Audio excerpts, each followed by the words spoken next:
what's up, chat? Fuck. Oh, God. Oh.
Making us proud today? Not really.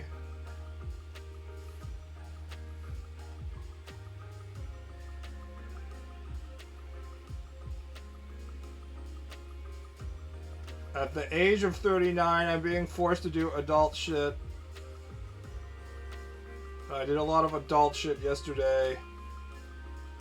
As a result, I'm feeling very unmotivated to do any, I don't know, Patreon requests and shit.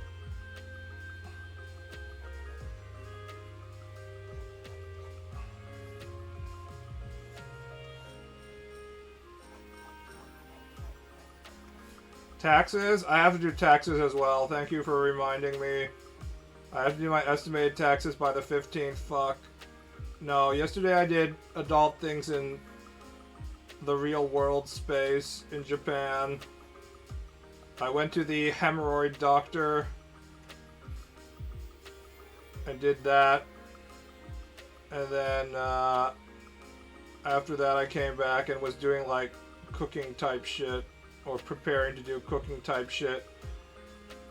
See, the thing about Japan is that Japanese food is generally healthier than American food, because American food is just like an endless amount of unlimited fat and sugar. But Japan is also a country where like they don't really give a fuck about eating various forms of poison, like food additives and preservatives and all sorts of like weird ass pesticides that might or might not be available in other parts of the planet. And I don't know if that's as a result, but Japan has pretty high rates of cancer. That might just be because Japanese people aren't incredible fat asses, so they don't die of heart attacks at 50 like Americans do. So they get to live long enough to get cancer, but it might also be because they eat a shit ton of like weird pesticides and stuff. So coming to Japan, a lot of my time recently has been spending like what amount of weird shit that I'm willing to eat. A lot of Japanese people are smokers. They also drink a shit ton of alcohol as well. So I've been spending a lot of time reading the backs of Japanese food packages this past week.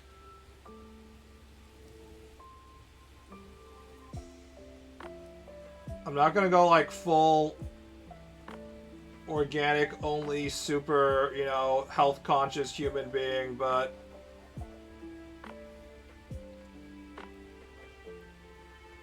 at least like the food that I'm going to be eating at home on a regular basis, I have to make sure that it's not like insane amounts of pesticide, I think is how I'm looking at it.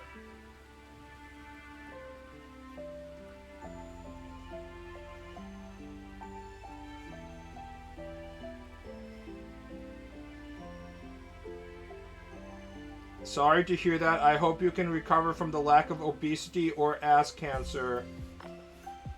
Well, I did go to the hemorrhoid doctor, That's also helpful in not getting ass cancer, I assume.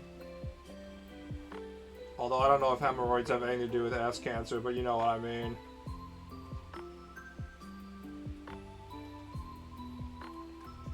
It was a attractive young female doctor, so it felt like a real bargain getting her to ass rape me with her finger for the low, low price of 3,000 yen.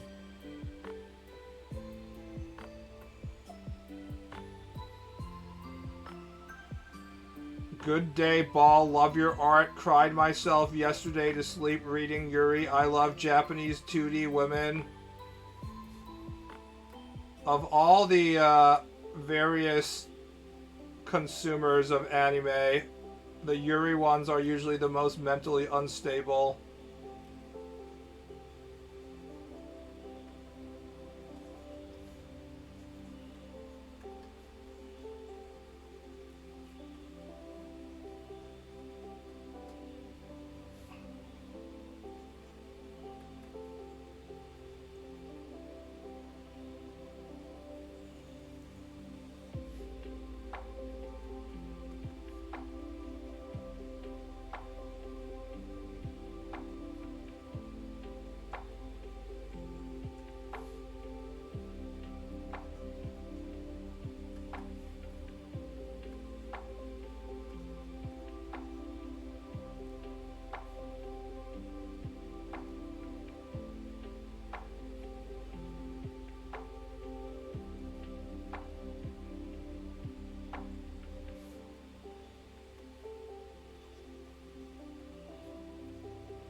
This is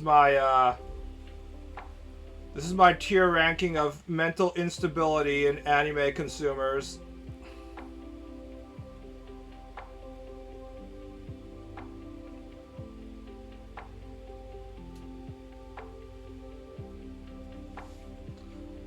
Among the people who get upset when you like tarnish the beauty of their standard content, the Yuri Kumers are the ones who get the most upset. There is nothing that will truly make somebody as angry as when you take your best-selling manga about pure females falling in love with other pure females, and then like around volume 12 you have like one of the females decide they're not gay and she marries like a man or something. If you do that, like, you will truly receive death threats because the Yuri Kumers will fucking explode. You have to pay because you are not a permanent resident citizen with insurance, or is paying something like the hemorrhoid screening normal? Well, pretty much any kind of medical practice, you're going to have to pay because you need to have some amount of copay, right? Or else people just go there for like free shit. So it has to be some sort of thing, but I do have the standard, what do you call it, Kokumin Hoken in English, government health insurance, which I am not paying for because they base how much you pay for it off of your previous year's income, and because I wasn't in Japan, I have no previous year's income, so they just gave me my, you know, my health insurance card, and then I can just go to the doctor and then pay the copay. I know this is going to be completely insane for anybody who's living in America, but in Japan, if you want to go to the doctor, you just call up the doctor's office, and they're like, you ask them, you literally ask them, do I need an appointment? And then the nurse yesterday, or the day before that when I was calling them, was like, oh, you can come in without an appointment, but having an appointment will help. So I went there, and I was a little bit late because I miscalculated how much time I would walk there, and I filled out my forms of like my past health insurance. And this is just like a normal clinic that's owned by a doctor. Like there's all these small private practices. And then I waited like about 20 minutes. The doctor saw me. She fucked my asshole with her finger and was like, yes, I can tell you have some pretty bad hemorrhoids, yes. And I will be going back next month, in which the guy who is the doctor who owns the practice will check me again and see whether I want to get some kind of injection into my hemorrhoids or get them surgically removed, and we'll see what he recommends. If I get them, well, in both cases I'm probably going to have to stay overnight at the hospital for a few days, because it is like a surgical procedure.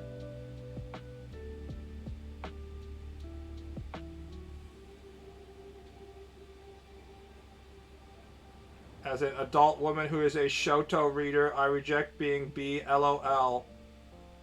Shoto is fighting game speak for when you play Ryu or Ken and stuff in Street Fighter, by the way.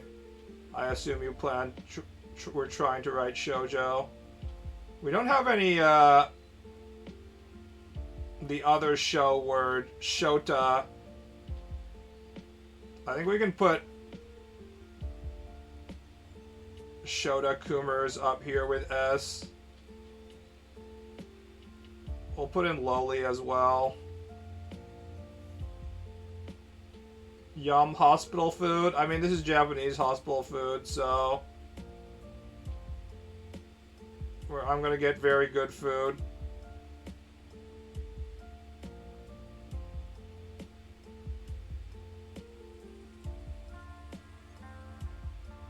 Enough Shota and Lolicon. Ooh, Shota and Lolicon.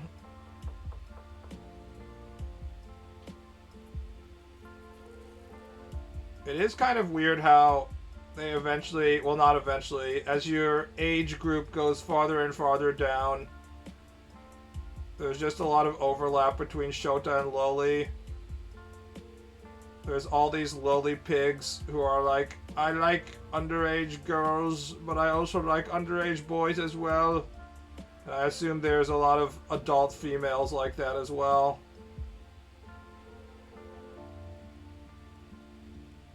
I have to confess, I sometimes read Shota doujins and self-insert myself as a Shota. Because I'm a hulking Giga Chad, I can never self-insert as a Shota. I can never be like, ara ara.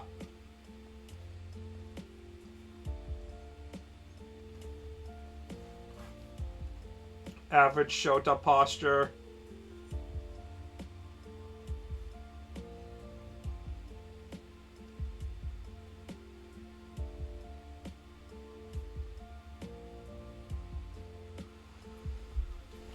Oh no, what am I gonna do? These adult females are going to ara me. I can only self-insert as a hulking, massive, muscular man, especially when I'm in Japan and everybody is like at a minimum 5 centimeters shorter than me.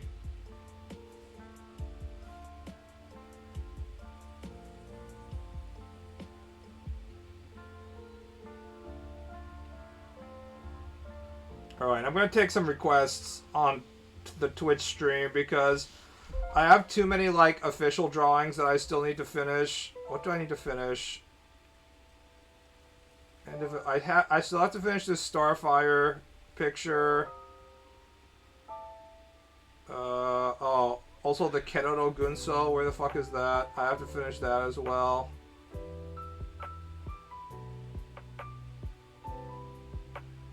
Genie lamp, genie lamp, genie lamp. Centaur, Starfire, Stussy. Where the fuck is it?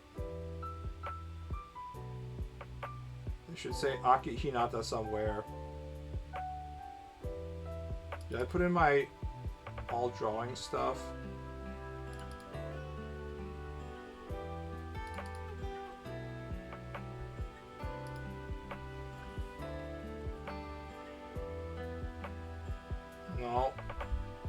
the fuck?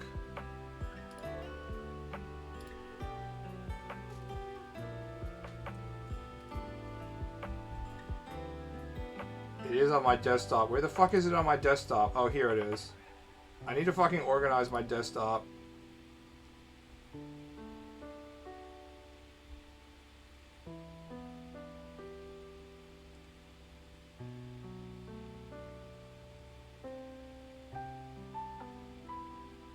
Raiden Yuri. Are we talking about Raiden from the Metal Gear Solid series?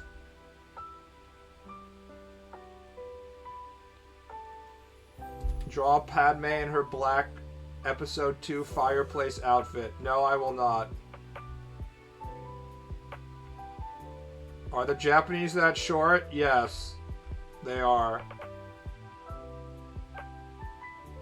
It's really, when everybody's like on average shorter, it really kind of stands out, because if you're like a 6 foot tall male like myself, or 5'11", if we're gonna highlight my inadequacy as a man, you're always like either the tallest person in the train car or the second tallest person in the train car, which is always nice when it's crowded because it means you have like a breathing space above your head.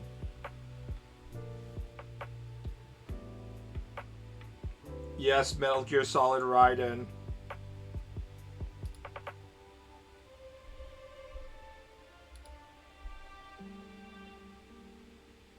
Momo Ira from Dandadan, that is your peak Yuri light there, XP. I am not going to draw Dandadan Yuri.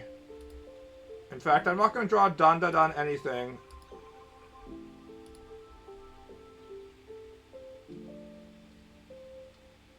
What artist song playlist were you playing on this stream? Like right now? Right now I was playing some random ass AI fake ass shit that came to the top of my YouTube playlist, which is Winter in Japan Anime Lo-Fi Mix. Literally the entire planet is like, I wish I was in Japan, comfy Japan, in which I can be beautiful gaijin. The link is the Thanksgiving stream. I don't fucking know, man.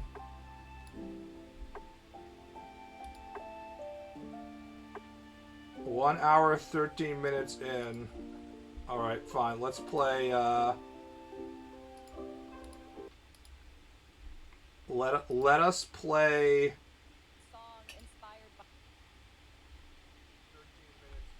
Oh god, I fucking hate my own voice. How do I go to my archive?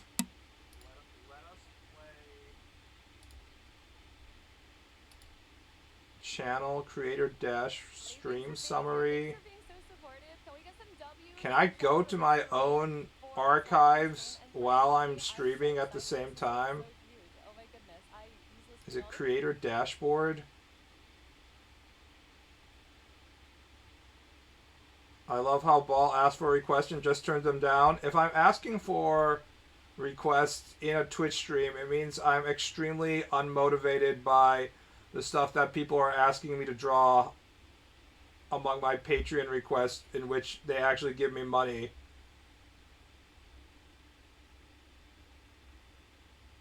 Most people are not incredibly smart, creative human beings that will spark the creativity of artists, as you would know if you read any kind of commissioned content or anything produced by AI prompters.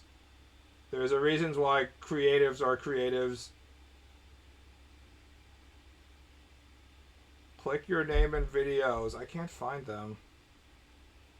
Alerts, analytics, community, content, home, settings, moderation.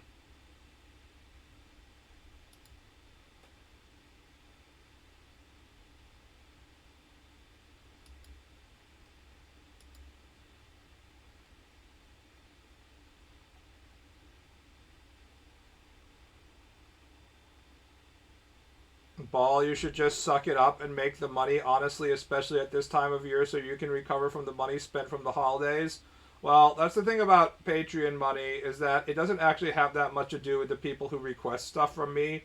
The number of people who give me money on my Patreon and then request things is actually very few, which is a great thing because I wouldn't be able to fulfill all the requests if everybody requests something. So the number of people who see it as like a transactional, like I request something and you draw it, is actually very low. Um, Basically, people are just being nice and throwing me money. So to make extra money, what I would have to do is I would have to do commissions, and that is the true, like, I will draw exactly what you want me to draw type setup that I have set up, and I will do some commissions soon. I have been procrastinating on doing commissions because I've been working on my storyboards right here, and then also doing adult things in Japanese. We're currently 15 pages in.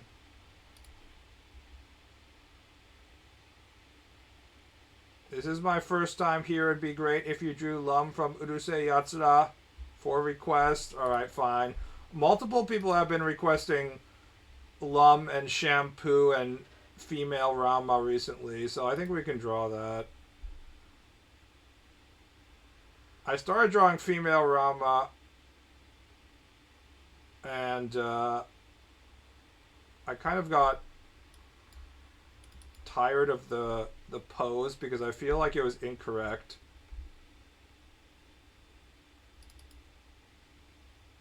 I'm not sure I want to continue this.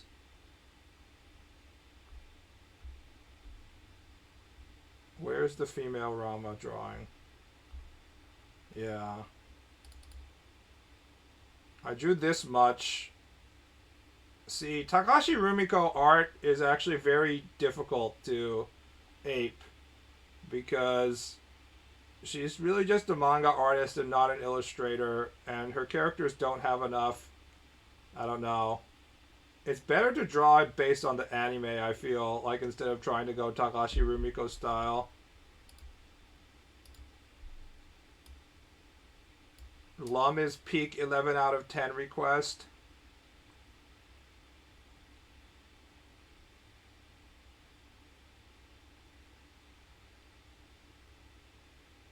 Oh my Fauci, I should have said Power Girl. I'm always up to drawing Power Girl.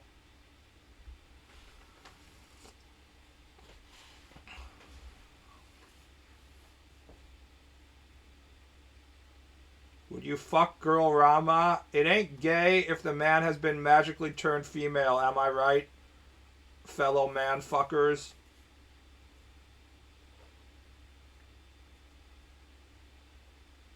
Unfortunately, even female Rama can beat my ass, so... Nah, it's still gay? Wrong. As long as the body is female, I don't care what the mentality behind that is.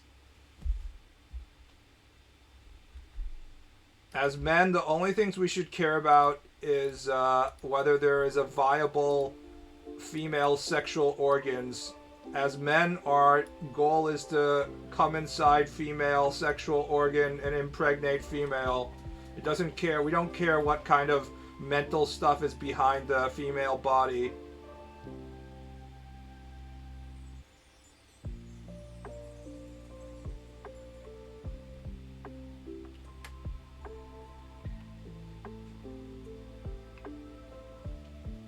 Fucking a boy turned into a girl or a cute boy is less gay than male on futa. I'm okay with male on futa as well, as long as I can impregnate the futa's fully functional womb and continue my DNA, passing on my genetics. Any hole is a goal, yes. However, not every hole will result in the passing on of our genetics. For example, this is a pro tip, guys. If you stick your penis inside one of those holes in a tree, I know we've been lied to about this for a long time, but unless there's some sort of sexy tree nymph inside, it's not going to result in having a baby. It's not going to work.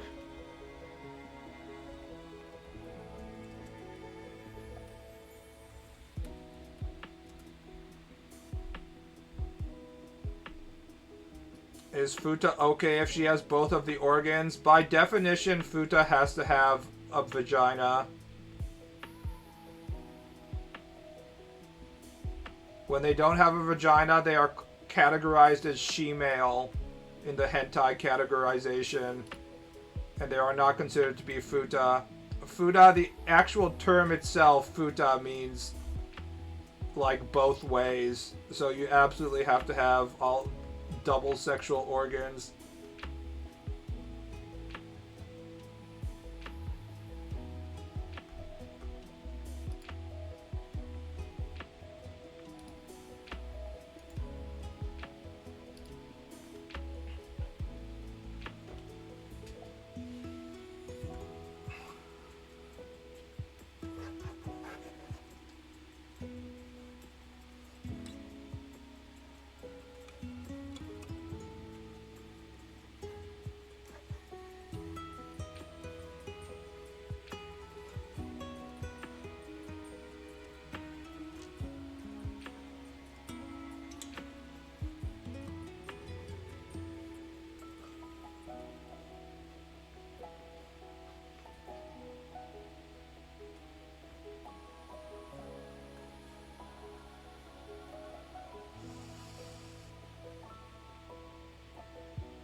Dryad will not appear. This isn't D&D. Don't fuck a tree.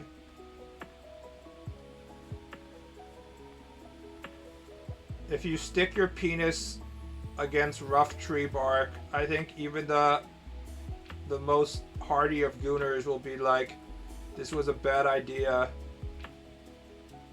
I am learning something new about my penis, and that is that it does not have the ability to fight against the power of hard tree bark. Trees are very hardy creatures. They do not have soft, squishy, wet flesh, which our penises are made for.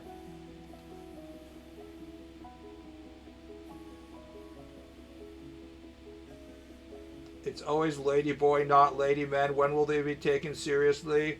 Take it, boy. Ah!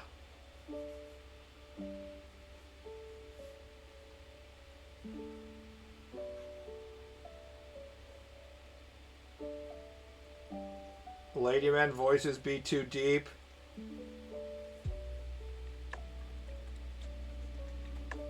We can only deny our testosterone for so long, unfortunately.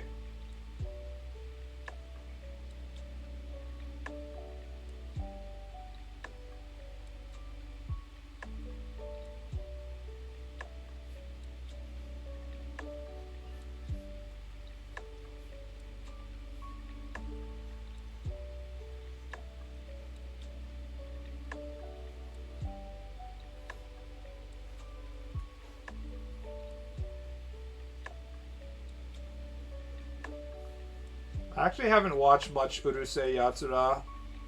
I've only watched a lot of Rama. I'm not a huge Takashi Rumiko fan, despite her sort of omnipresent existence growing up. I feel like she's another one of those authors where everybody will say that she is like one of the most influential authors when it comes to the genre and stuff. But if you actually like point to things that were clearly just like straight up imitations of Takashi Rumiko content, I don't think there's that much stuff. I guess like all the 80s rom-coms at the time were imitating her, but I think all of them kind of fell off in a way in which her content hasn't fallen off. I guess you could say the same thing for other shit, but I feel like the most obvious thing in which not only there was a lot of stuff that were imitating it, but like also stuff that remained that were imitating it. I think the most obvious thing is One Piece, in which we literally had shit where people were calling Mashima Heroes content like Fairy Tail and Rave just like bargain bin One Piece, but you know, it still exists in our collective memory to some amount. Urusei Yatsa is just perpetual chaos. I feel like Takashi Rumiko kind of pioneered the people screaming at each other nonstop and shit constantly happening storyline pretty well.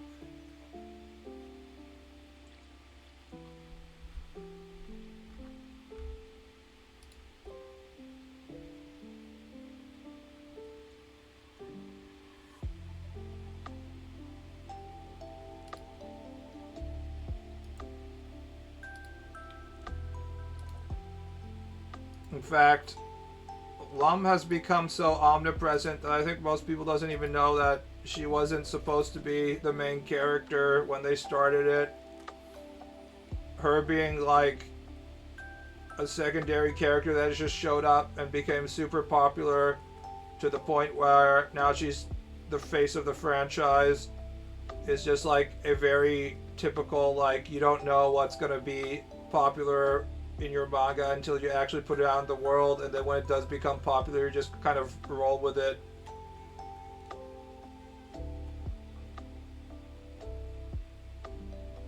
I enjoy Lum beating the shit out of Ataru the most. It's okay. And she does it out of love, also because he's, you know, constantly betraying her by running after other girls, so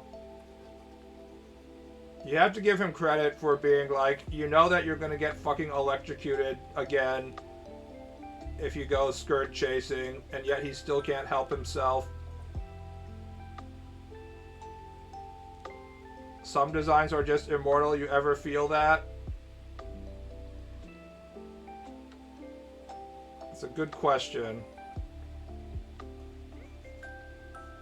Design is probably the hardest thing to like actually figure out what works and doesn't work. I mean, I guess it's pretty easy to figure out what doesn't work. We have Concord as an excellent example, but like, for example, Sanrio is an entire company built on design, right? They don't really sell anything besides design.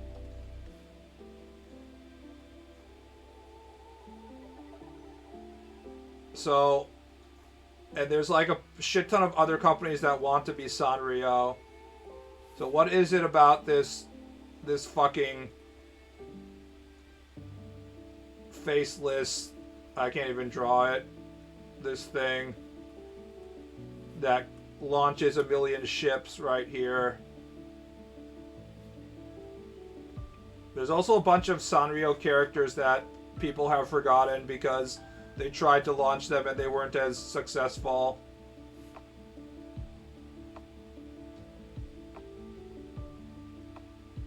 Don't second guess yourself. It is hard. I mean, it's pretty obvious when you go for the things that didn't work. I think we can all understand what bad design is. If something is too noisy or doesn't have enough noise, and is boring, I think it's pretty immediately obvious. Also, if it features a lot of unattractive people of color because of your DEI policies. We're talking about Concord again. Possibly the greatest design failure of all time, considering the budget of the video game.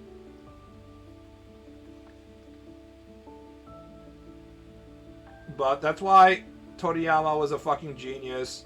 I don't think he was as much of a genius mangaka as people often attribute him to. His manga doesn't really have much plot. Even his action scenes that people are like, were like revolutionary at the time, if you actually reread them, he does a lot of weird camera shifts and stuff that I feel are unnecessary and he wasn't thinking through very often. But the one unimpeachable aspect about Toriyama was his design sense. And that's something that is the hardest thing to quantify.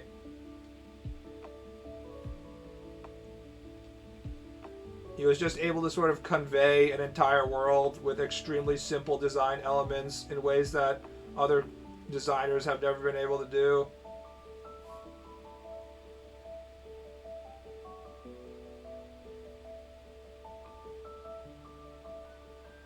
I think the most obvious example of this is Chrono Trigger.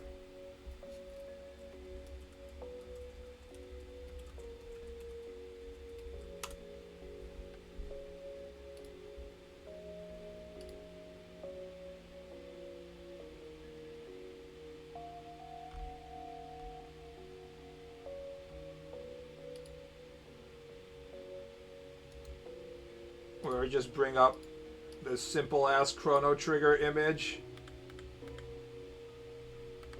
It's like the combination of detail, but then like the simplicity of the silhouettes of each of the characters, where if you put each of them in silhouette form, you'd still be able to identify them. Oh, then there's also a lot of very detailed things, like all the bolts on the robots and all the bolts on like the mechanical part that convey like a sense of place and, you know, form and weight and stuff.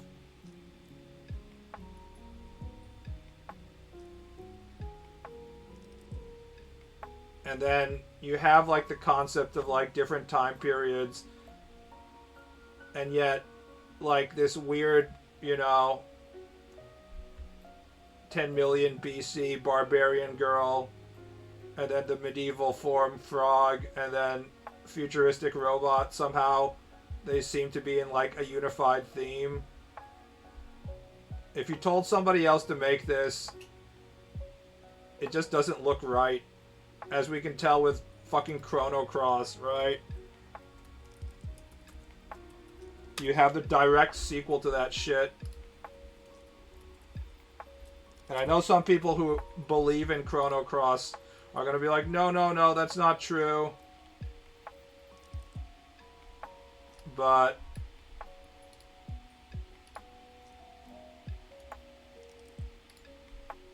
when you have like a different art style, a different artist, and you have, you know, fucking Cursed Doll and Skeleton Clown next to these, you know, giga muscular guy with helmet. I don't know. Not only are these silhouettes not distinct, but then they also have like no sort of like unifying feeling of sense between them. Like this character right here and this character right here feel like they're in different games, you know? I stopped playing Chrono Cross after about like 6 hours because it just felt like all of the art design elements just felt like they were just off.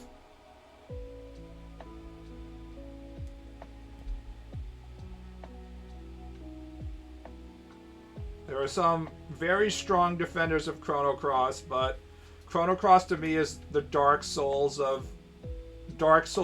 of RPGs, as opposed to the Dark Souls 1, which is Chrono Trigger. And I haven't even played Chrono Trigger properly, honestly. I haven't finished it at all, so.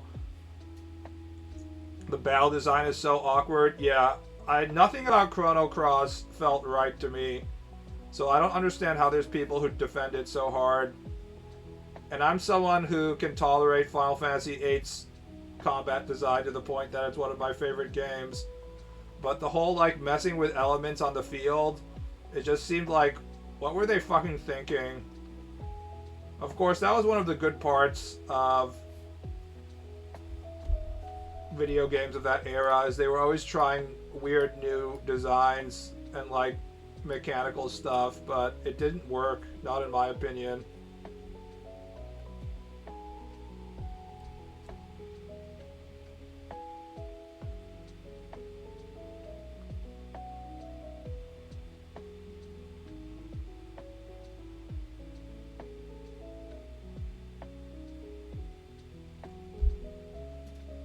I still give Chrono Cross some points because I just like pre-rendered backgrounds.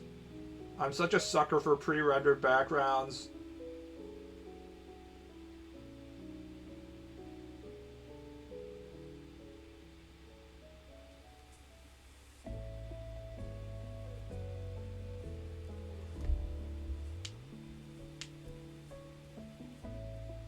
Cross has way better anti-grinding system. That might be true, but if you don't want to grind, Final Fantasy VIII has like the strongest anti-grinding system on the fucking planet. Because you just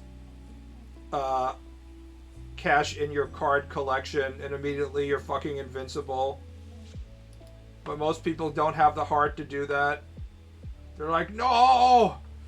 I spent 10 hours trying to beat the card club in Balam Garden to finally get my Kistis card. I'm not gonna take that apart for a bunch of triples. Fuck that.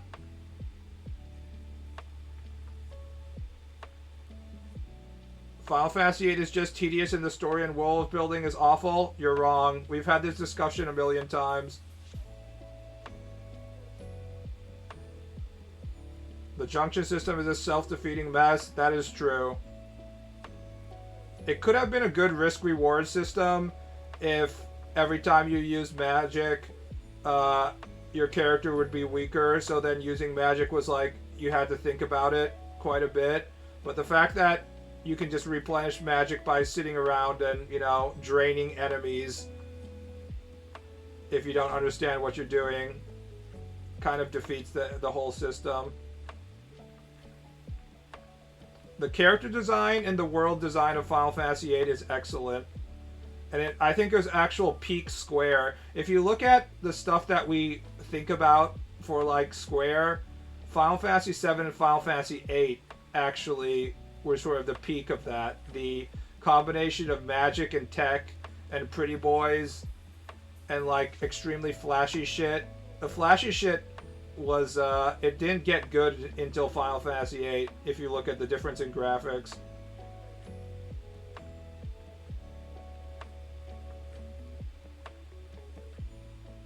Renoa is the worst girl any game ever produced. She's like, what if the love interest was the most boring girl you knew in real life? That's not true. Renoa might be the worst girl, not only in the game, but on the planet, but she's not necessarily boring. Your hatred of her is twisting your mind on what her actual personality is.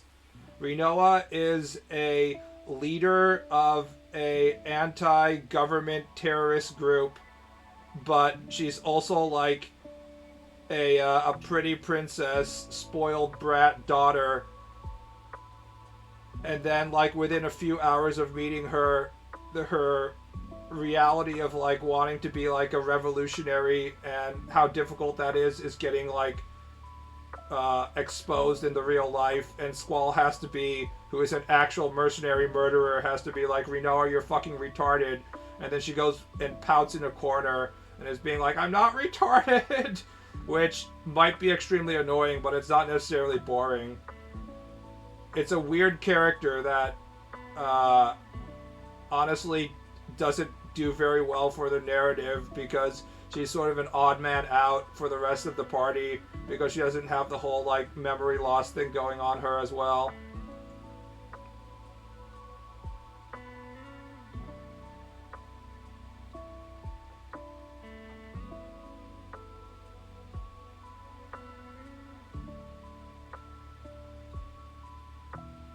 Tifa is cool and well written. Honestly, I have to replay Final Fantasy VII in Japanese because nothing felt well written when I played it in English, and that's probably because the translation was absolute ass at the time.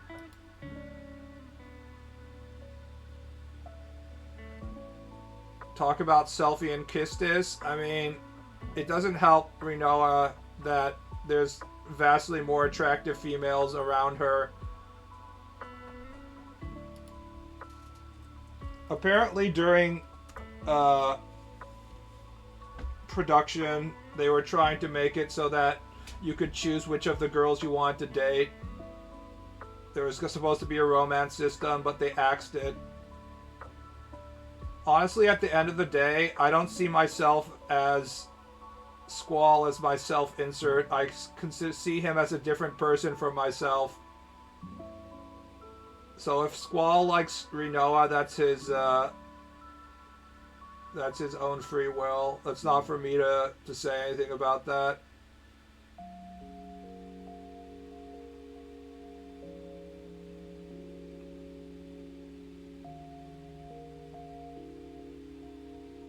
Ultimisia shows feet. We're not. I think we have to go back to censoring futa and feet in this channel.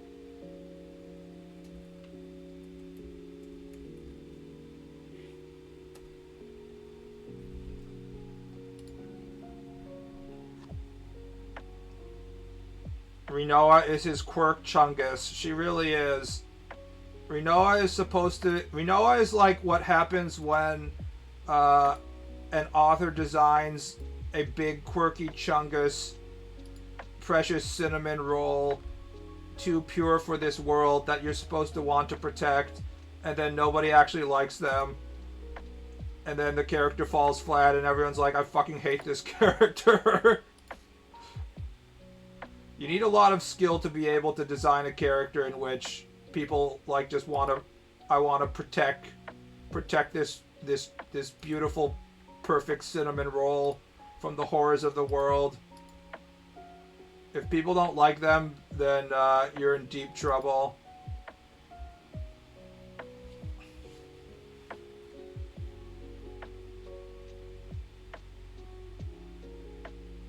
I think even a quirk Chungus is too good for Squall.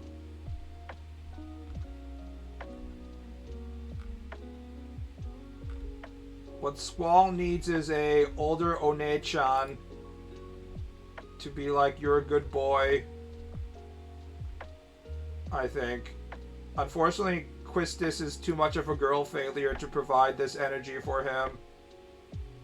Honestly, Selphie would probably be way better off as a character. She is kind of the yin to Squall's depressing yang.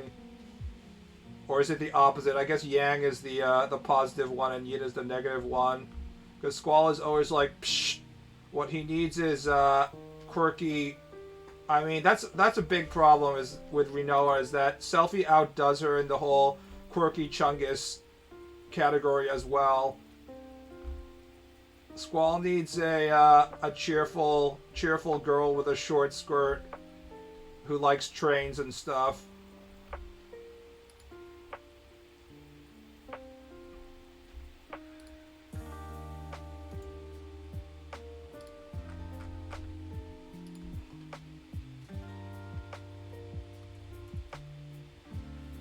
Squall gay as hell. I'd fuck the shit out of Quistis.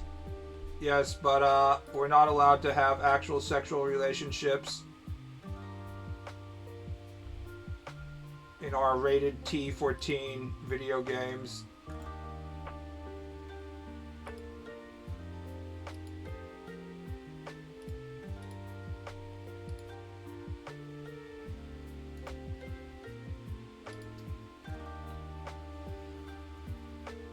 And Otis with long legs. They all have long legs, even if they're not Otis, though.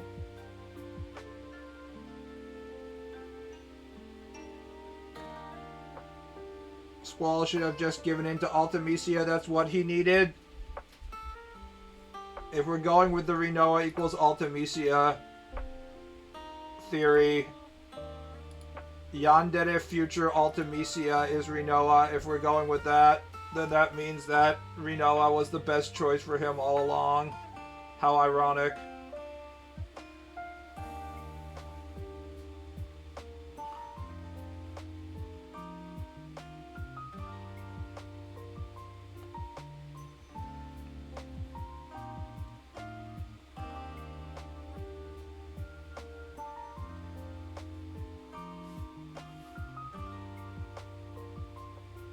Final Fantasy VII just had better girls.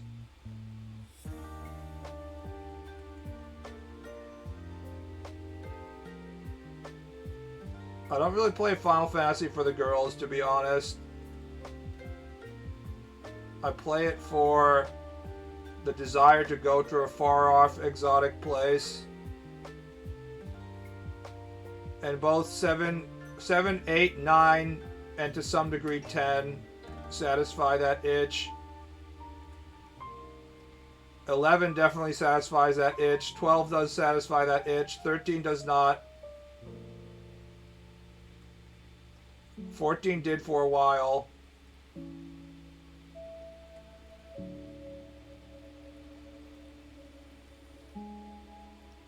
The other is Loli. Yuffie's like 16, dude. She's not a loli. Just because having sex with a teenager makes you uncomfortable doesn't mean everything is allowed to become a loli, okay?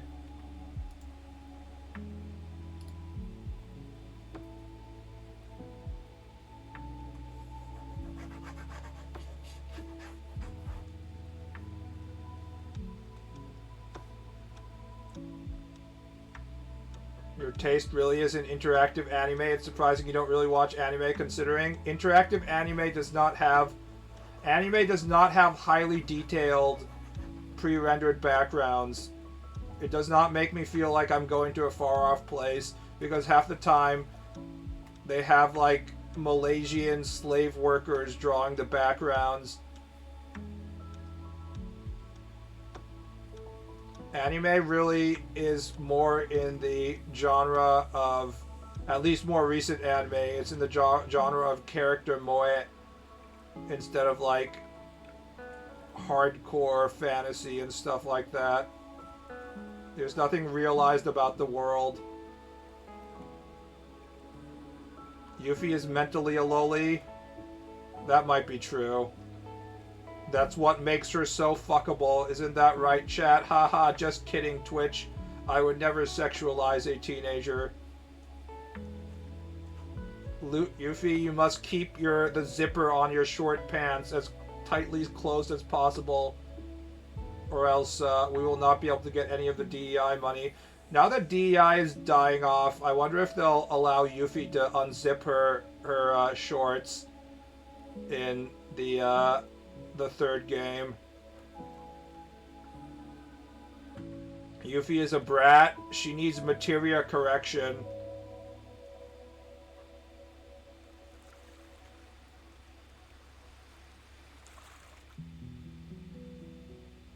I think Sid should correct Yuffie, not gonna lie. Sid is plain sexual, plain and rocket sexual. Do not corrupt the hot Oji-san.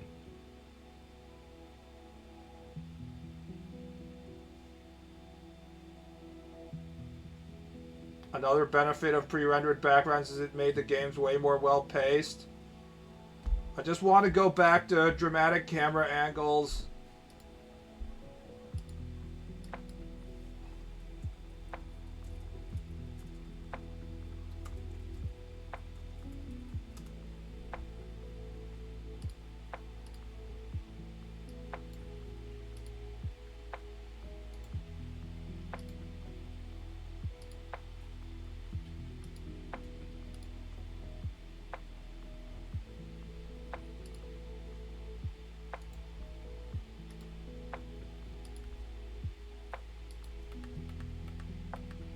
Like this. Make me feel like shit like this. Also, I don't know if you call it remaster, in which they didn't have the high definition data for the backgrounds, but then they kind of redid all the character CG.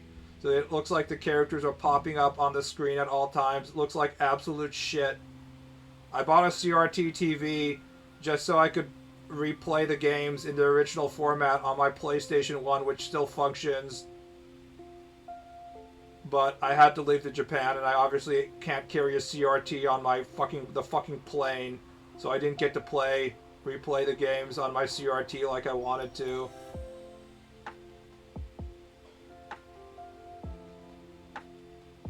The fan Moguri mod is good. I should do that. But seeing the object off in the distance, which is immensely huge, and having a longing to go there. You have working PS1. Both my Japanese PS2 and Japanese PS1 still work. I found them in my closet and confirmed they're still functional.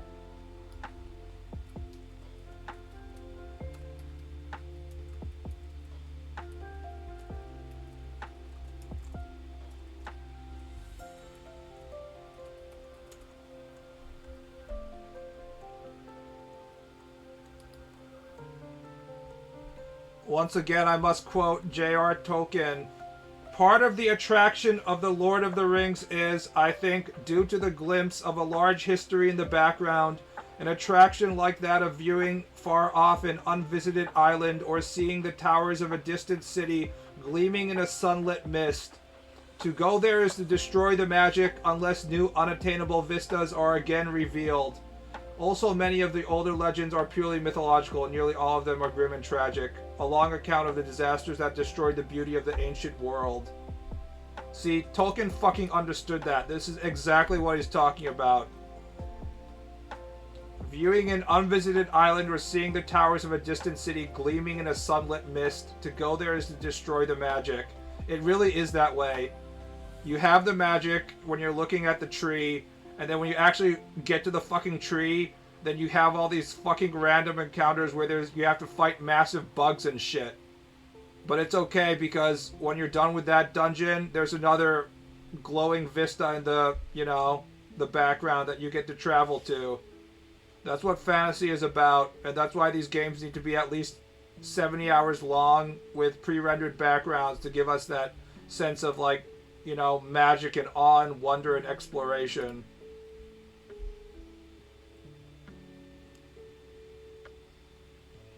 Outside of 30-year-old games, how's working on your portfolio? Hitting any editors? I showed you guys, maybe you weren't there, but I'm doing my storyboarding right now. Not this one here. This is called Nemu in Japanese.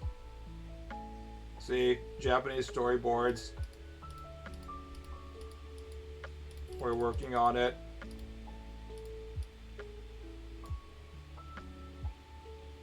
Games stop trying to be mystery. It's all about accessibility now.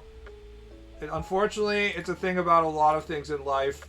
And a lot of the problem is the players themselves as well.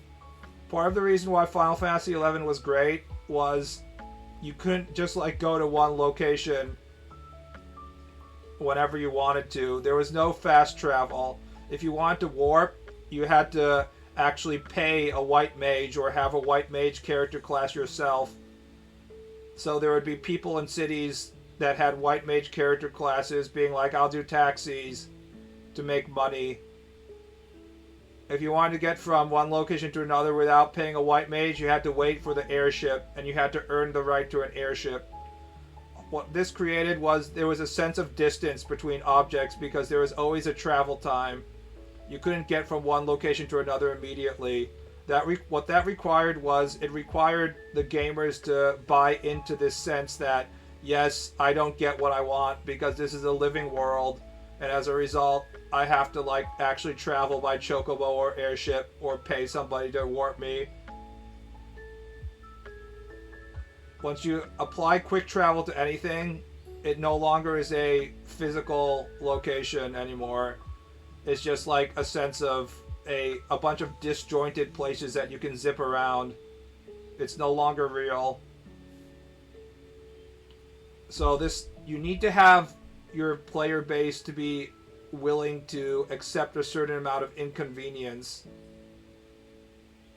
And with shit like smartphones and gaming on smartphones and stuff,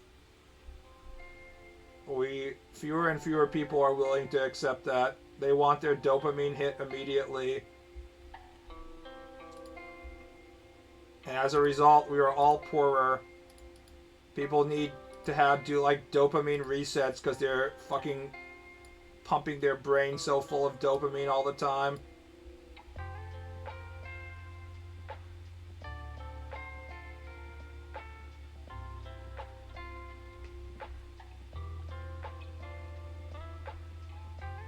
There's a lot of potential that can happen between spaces. The Zelda game that I felt most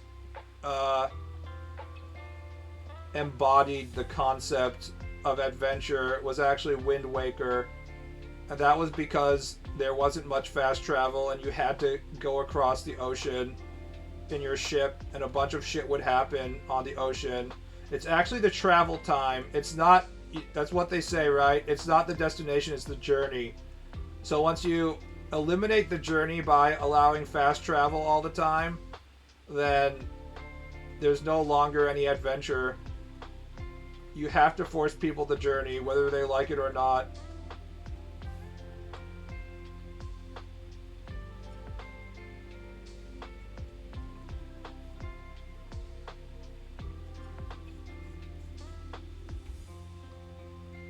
I think people want the cake right now instead of waiting for it. Dragon's Dogma didn't give you the warp stones for free when it first came out. Exactly. And as a result, you had to fight a million harpies in the process. Which is why Dragon's Dogma would be an amazing game if they had more time to actually finish all of it. And then have like a wider variety of characters and shit like that. Or enemies. So that there would be a wider variety of things to fight than just like the average goblins and harpies for the millionth time. But that requires a lot of work on the game developer's part as well, of course. It's more work for both the player and the game developer, and that's something that, you know, both players and game developers would rather not do. They just rather fucking play Farmville. Dragon's Dogma 2 side, depressing. I think Dragon's Dogma 2 was onto a bunch of stuff. If Dragon's Dogma 2 had just gotten, you know, I don't know, 1 year more of development time, it might have been a masterpiece. The fact that they thought it was okay to release Dragon's Dogma 2 without any, like, real dungeons, except, like, 1 or 2 dungeon-like, you know, cave systems, is just, you know, Capcom just, like, absolutely fucking us in the ass. Like, how the fuck did they think that was a good idea? Absolutely just horrible decision making. But that's just standard Capcom. The best artists, hands down, some of the best, or at least top tier game designers, the worst fucking management, as usual. Just Capcom tradition right there. No dungeons, I never knew that. In the beginning there's like a tutorial dungeon, which is like a goblin cave mine thing. And you're like, oh, that was a pretty short but satisfying dungeon. Or maybe it was a lizard man, I can't remember. No, there's like a goblin cave and then there's like a lizard man cave or something. And you're like, okay, that was cool. I wonder what awesome end level dungeons they're going to be. There's only like about 4 or 3 things that you would be considered a dungeon in that game, unfortunately. And that's coming after you had Dark Arisen, which is probably like the best endgame dungeon in any video game ever.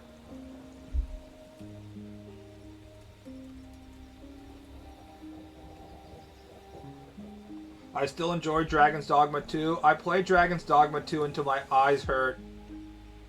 And then I realized I had basically exhausted all the content and stopped playing. I have not finished Dragon's Dogma 2 and I don't feel bad about it. Just like I haven't finished Skyrim and I don't feel bad about it.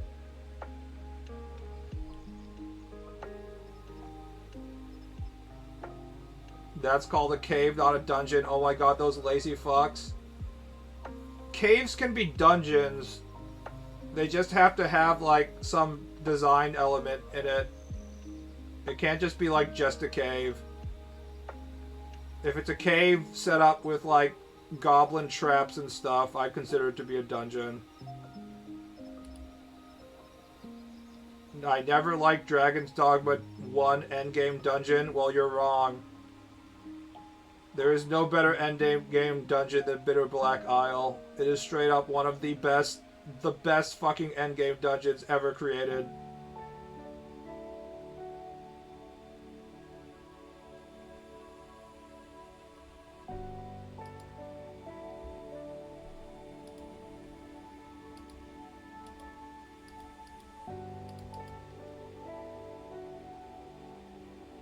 I just wanted to mess around with my pawn, man. You got to mess around with your pawn for 30 hours in the base game.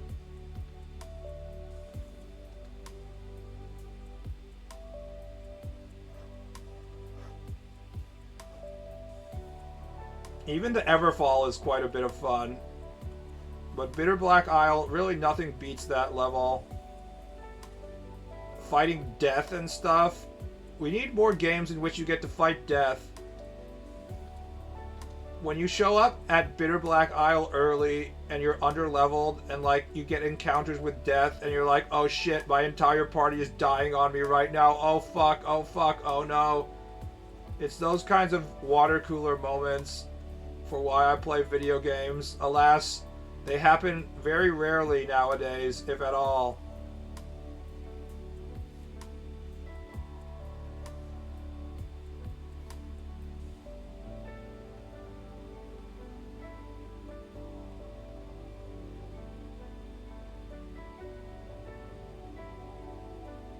I have a tendency to like unfinished bad games, so I like Metal Gear Solid 5 and Metroid Prime 4 as well. Was Metroid Prime 4 unfinished? I don't even care, because I'm not going to play Nintendo games at this point, but I'm not playing Metal Gear Solid 5. As soon as I learned that Kojima didn't get to do the story, I don't know if Kojima chickened out or Konami chickened out, but when I learned that Big Boss wasn't Big Boss, spoilers, I was like, I'm out. If there isn't a story about how Big Boss became like a demon who uses child soldiers and stuff, then I'm not interested.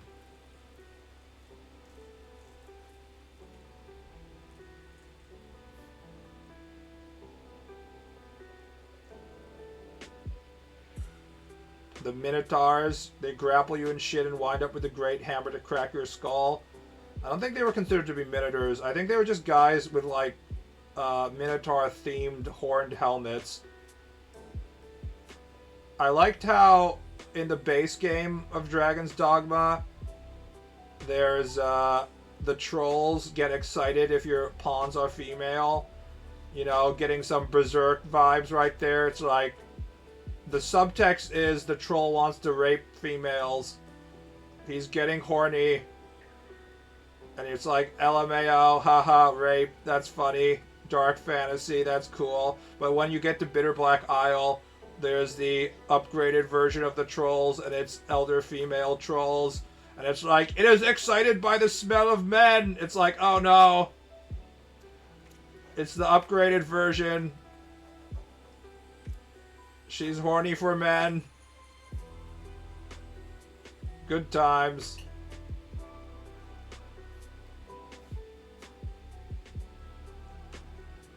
The more dangerous female subspecies of troll who wants the dick. I thought those trolls were just gay. Also a possibility.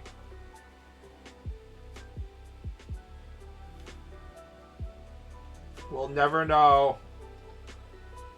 He is excited by the smell of men.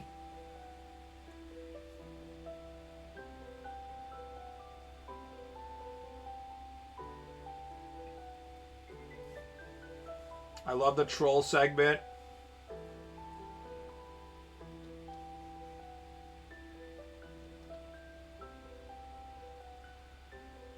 Berserk as pulp fantasy is as good as Berserk as epic fantasy or dark fantasy.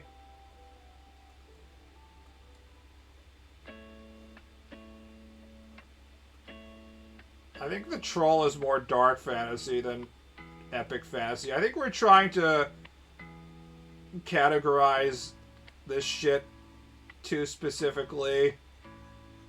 You can have all of the same stuff at the same time. Pulp fantasy, epic fantasy, dark fantasy. Are they really that different? Like, come on. Dark shit can happen during your pulp fantasy, and then you're suddenly going to be like, oh, it's not pulp fantasy, now it's dark fantasy. Like, come on.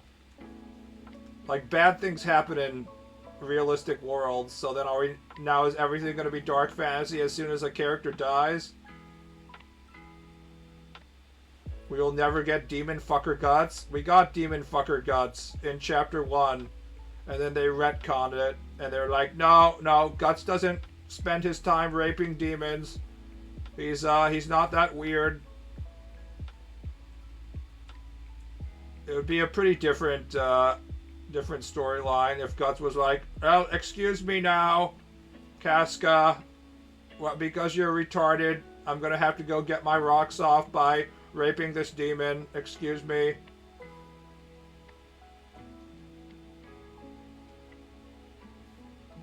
Lowly Witch-chan, you just won't do it for me.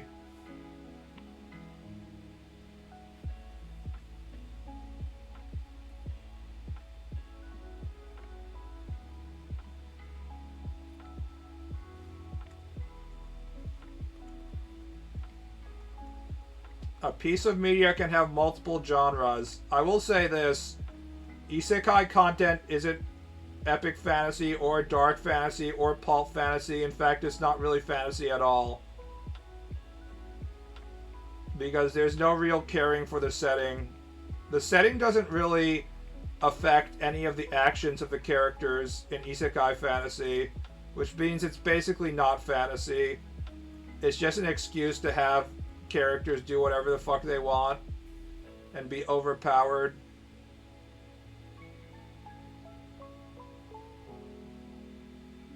Maybe I remember it wrong, but I always took it as him letting off some steam and then realizing halfway that it's a demon, so he kills it.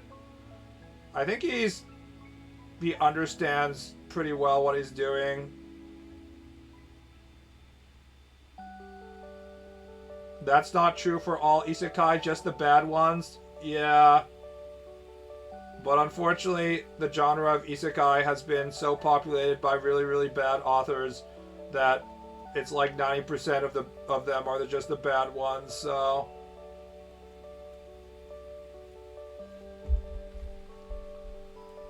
That's asking too much.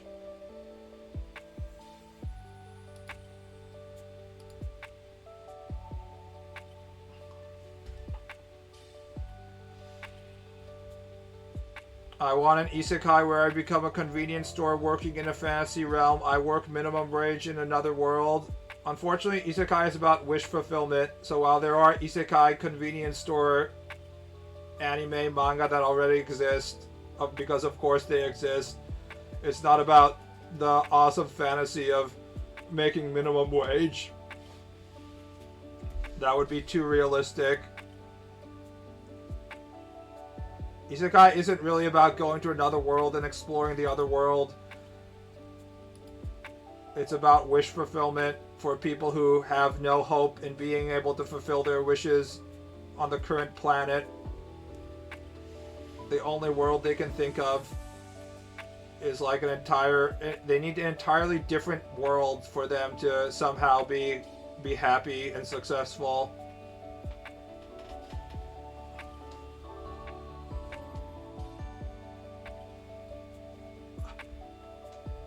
Isn't there a reverse isekai McDonald's Demon Lord series? That one was peak. I'll tell you something. The devil is a part-timer or whatever has existed far before the isekai became a thing. That's a classic light novel, which is basically what isekai wanted to be, except isekai is like... See, light novel was like the low nutrition, high calorie McDonald's of, you know, food, if we're going for the food analogy. It was like, we know that we're eating fast food that's bad for us, but it still tastes good or whatever. And then isekai took that and was like, okay, instead of giving you McDonald's, let's give you like the frozen food dinner for people who can't even get off their ass to drive to McDonald's. This has even more sodium and is even less nutritious and is even worse for you than McDonald's. That's basically what isekai is. It's honestly quite a travesty.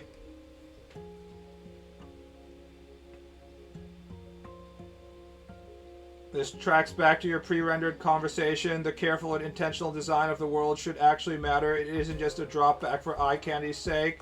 You don't have to... You should have, like, this shit set up before you start your story. But then be, like, flexible enough to be able to change elements of the world if you have to. But characters should be able to react with, like, the society and, like, the history of the world that they're in. If you want it to be, like, a real fantasy. The most obvious example is you can't have, like, these epic fantasy moments of Frodo and stuff going between those giant statues on the river and shit and being like, oh, this is so epic, there's so much history here.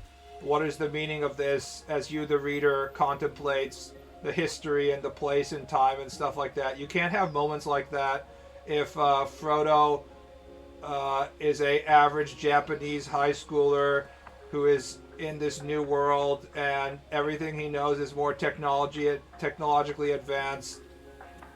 So he's teaching locals how to properly cook meat, and also he has a million special superpowers given him by the goddess, so he can just fly around at high speed. There isn't any sense of awe or respect for the history.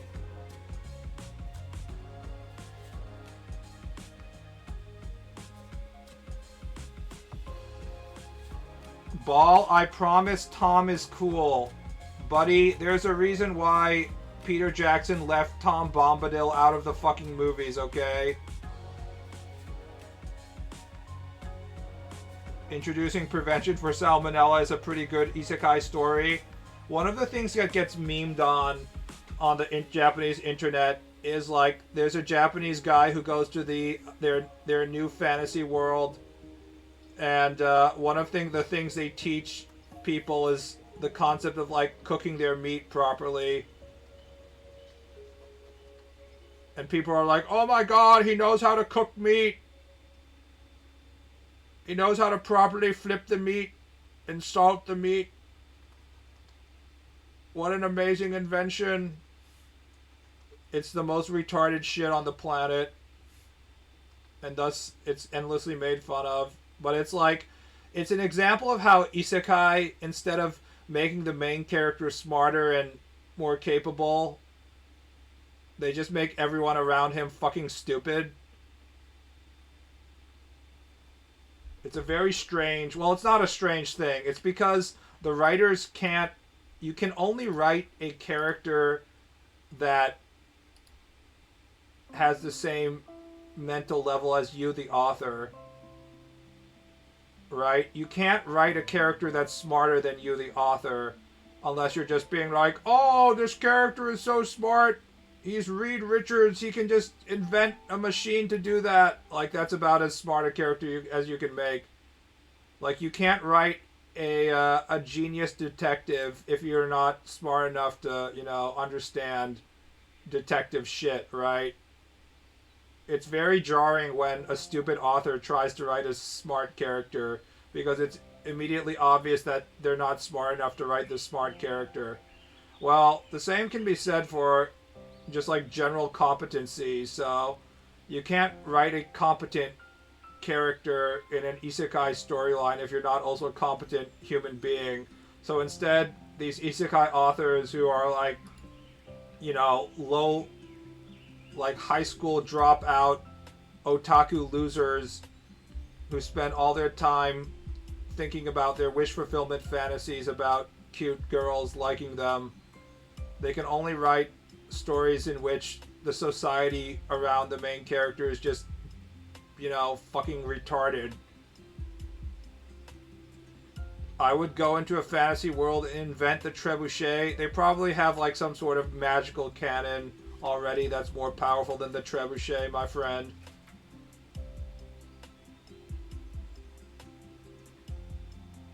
Reminds me of the Stone guy. What's that one anime? You mean Dr. Stone?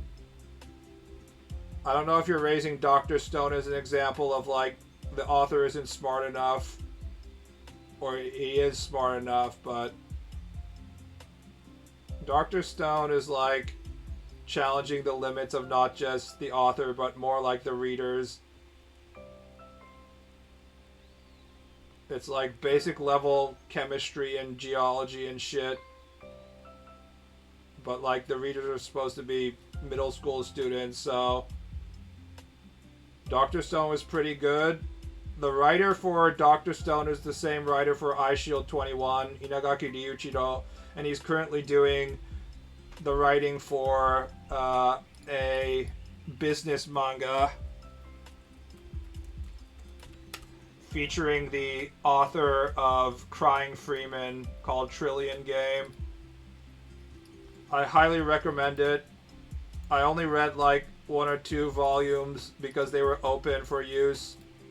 in a, oh god, they may animate it, fuck. But, yeah. The writer for this in iShield 21, he's just very smart about how to give you information and stuff. He just has, like, the most basics of storytelling down very hard, so he knows how to, you know, keep you pulling you. If you're learning how to write manga or otherwise, I would recommend his stuff very much.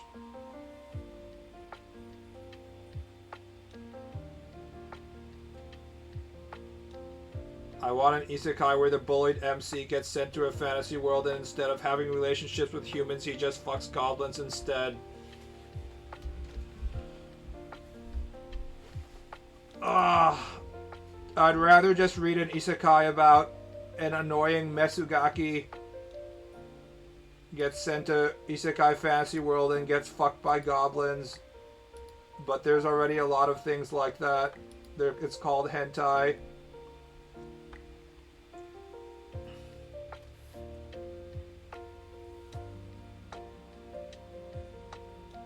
I like in Zero no Tsukaima that since they use magic for everything, the MC knowing mechanics is useful. He even flies a plane. Yes. The conveniently placed Zero. He said it. He said the title, guys. The Zero was there all along. The Zero was the Japanese Imperial Army airplanes that we made along the way.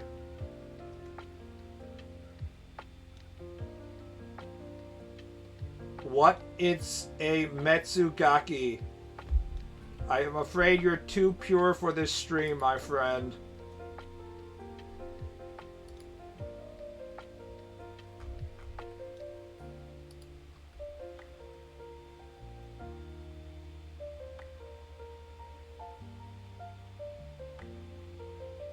I want an isekai where the bullied Metsugaki MC gets sent to a fantasy world and instead of having relationships with humans, she becomes a demon lord. Trust me, it already exists.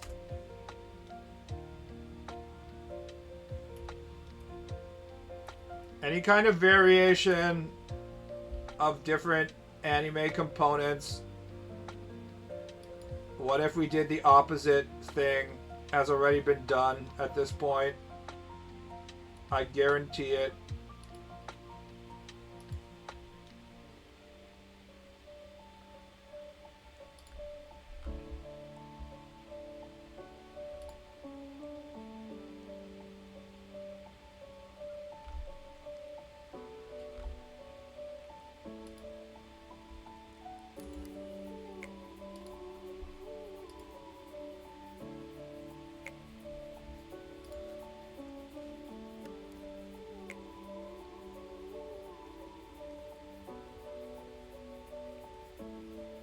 Mick Foley isekai? Okay, that hasn't been done, but I don't think Japanese know who Mick Foley is.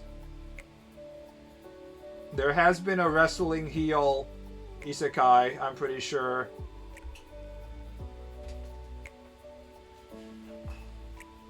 I need to finish 12 Kingdoms and start Escaflowne.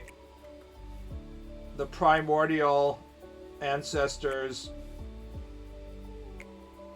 Or not ancestors. Wait. No, ancestors is correct. Yeah, of isekai. You should read John Carter on Mars or something. Okada. Who's the best? The only recent Japanese wrestling news I know is that, like, their the judo gold medalist guy who was on TV entered professional wrestling, and he was fat as fuck. Instead of going steroids, he went Bada Daddy. Progenitor, you are correct. I never watched Escaflowne, even though it was advertised to me very strongly back in the day.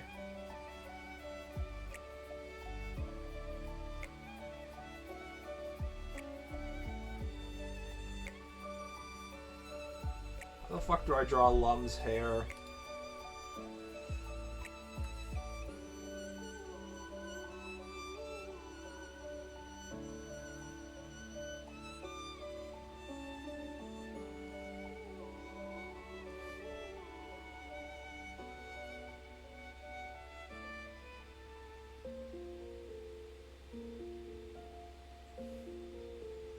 Okay, we need to stop talking about isekai. This is getting annoying. There's too much shit.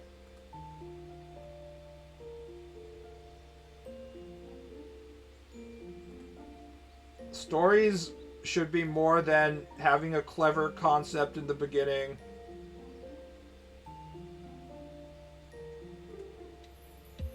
In fact, the stories that we like the most don't have any clever concepts. We're not like, I love Berserk because I want to see how this bullied Japanese high schooler can overcome the fact that he was transformed into a vending machine in a dark fantasy world. Berserk is just big, angry, strong man cuts things and suffers. And it's a much better story than getting transformed into a vending machine, even though vending machine isekai is probably one of the better isekais, ironically.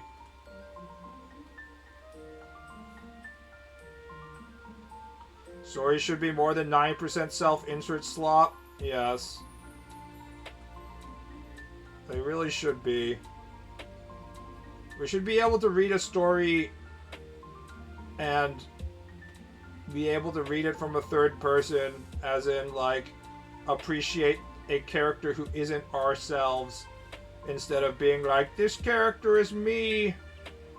I am the one who has a harem of beautiful elf women. I feel so good. Ah, my real life is horrible, but in this fantasy, I am the real hero. And I'm someone who has grown up doing that shit and loves that shit.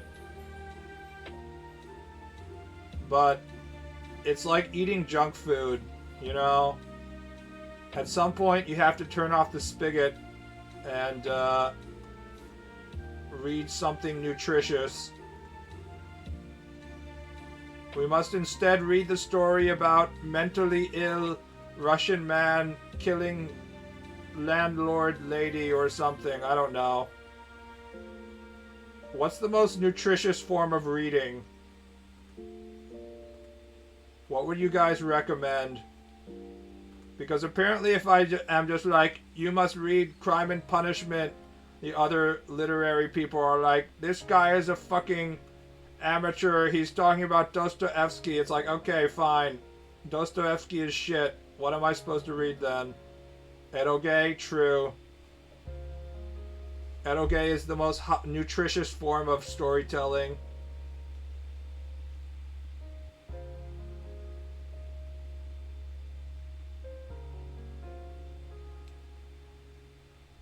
There is that one isekai where a girl becomes a full-time hooker and starts with 0 powers. It turns out that prostitution was the superpower of all women all along. It was the true female superpower that nobody can deny. The fact that men really, really need to stick their penis inside something.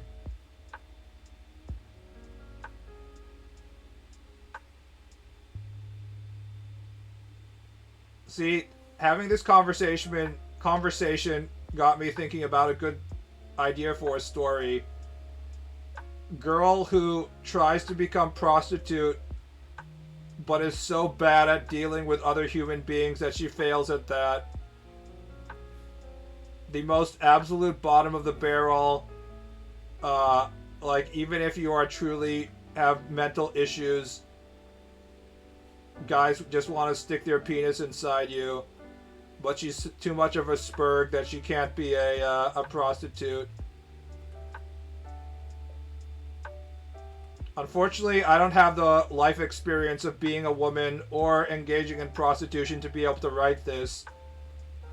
But we currently have a very popular story called Mi-chan and Yamada-san, which is selling a shit ton of copies right now in Japan. But that's about cabaret club workers, and one of them is clearly like half retarded. So the people who deal with her also have serious mental issues because, you know, a normal guy doesn't want to have to deal with half retarded girls. But because she is a female woman, there's a lot of men who are taking advantage of her, and the story begins off with not even foreshadowing, just saying that she gets murdered. So you're waiting for who's gonna murder her.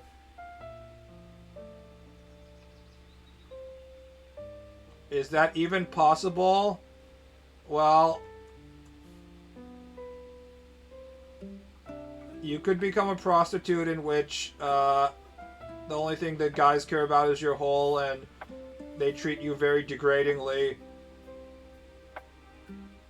But you need to have the ability to kind of turn off your brain to be able to do that. So if you had a female main character who is both like too antisocial to do stuff like cabaret club and shit, but was also not had enough self-worth and intelligence to not allow herself to fall into like the usual traps that come with prostitution, then you could have like a failed prostitute kind of storyline.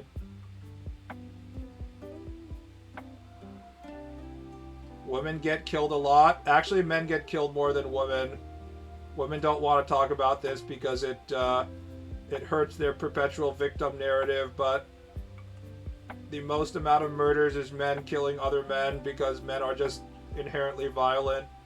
So when you have two inherently violent men in the same space, we just murder each other. Many such cases. But people are just like, whatever. It's just boys being boys. So they don't really care about that. Wars? Not even just wars. There's a reason why we call Chicago Chirac. If you don't know this, in Europe. Like, like half of all the murders in America are just like black teenagers in Chicago killing each other.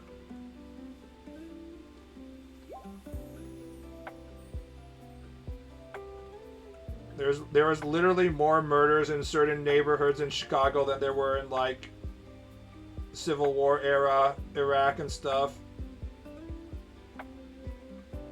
Yeah, 90% of murder victims being women sounds false. Definitely sounds false. Most of murders are men getting in fights and murdering each other. Note to self, avoid Chicago. Well, the nice parts of Chicago are still really nice though. It's like these specific red-lined areas where all the black people are forced to live, where they have like ongoing gang wars. Because when women get mad, normally the worst you'll get is the silent treatment and microwave dinner. Yes. This is why on the true crime podcast and YouTube videos and stuff, they're always trying to find female murderers, because females are the biggest consumers of true crime content. And but they don't get like enough female murderer content. It's usually female murder victims, which is also, you know, okay. If we're going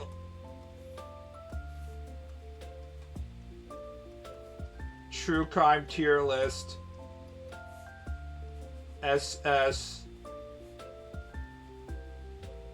female serial killer. I misspelled cereal on purpose, guys. That's just a joke. S.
This is the threshold between whether your YouTube video will get, 100,000 views or not, basically.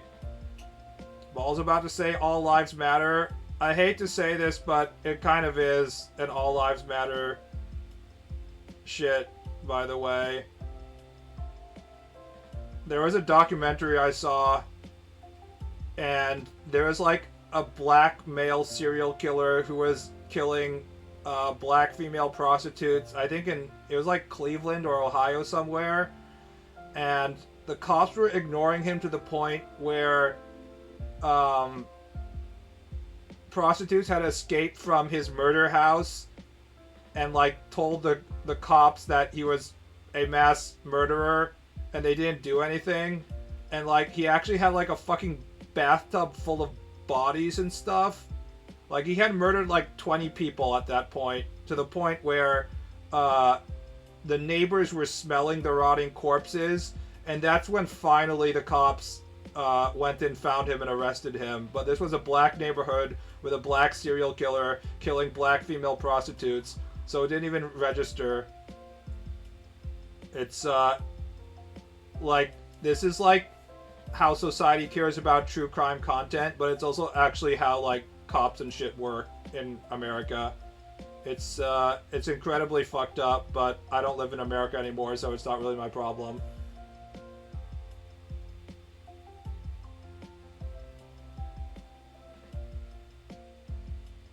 Was Dahmer rarity? Dahmer, he wasn't killing white females as you're saying as much, but he was a serial killer.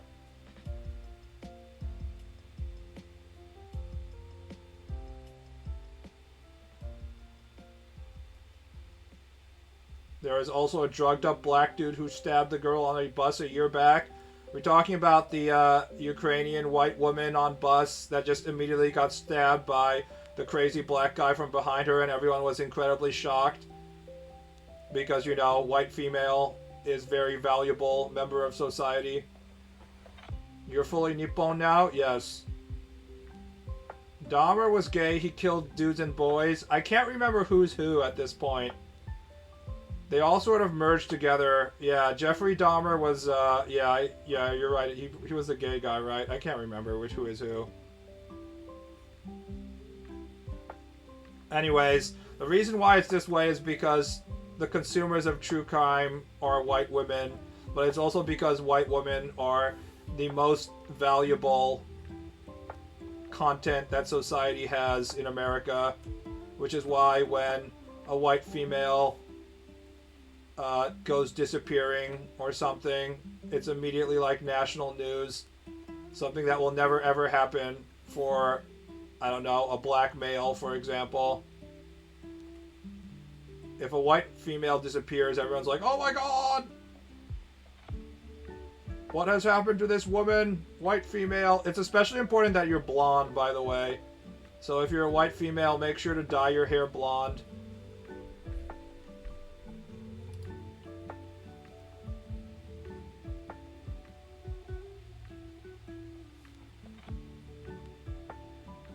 There are many avenues for women to hurt men that doesn't lead to death but can easily ruin your life. It's not really about a gender being bad, but rather what is allowed.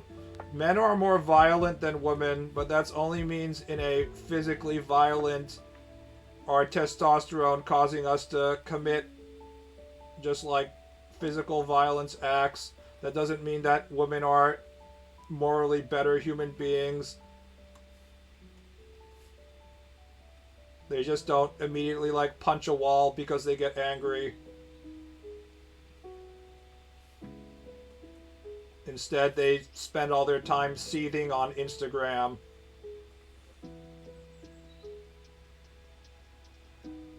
I would settle for infant circumcision being outlawed first, LOL. I can't overstate how glad I am that my parents did not cut my cock skin off without my consent.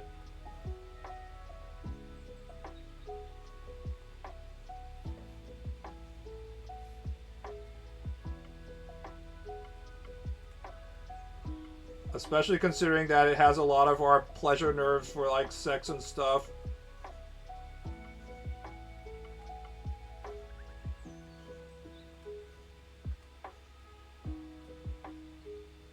It really has no benefits as well if you have like basic soap and water to wash your dick. People would be like, no, it's maybe we shouldn't, you know, have these customs that we've developed because of living in a desert when we're not living in a desert. I don't know. It seems kind of irrelevant.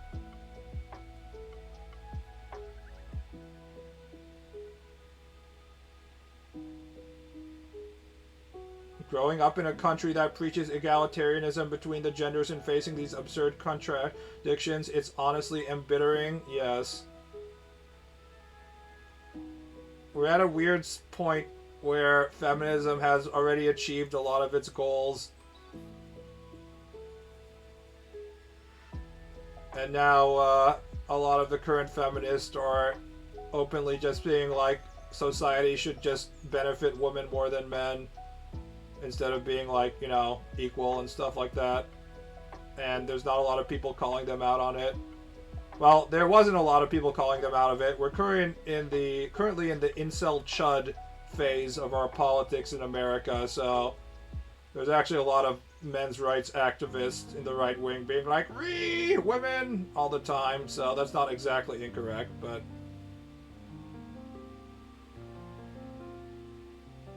Some dude 3,000 years ago had crippling phimosis and made it everyone's problem. Maybe. The theoretical reasoning is because it's hard to wash your cock in the desert because there's not enough water.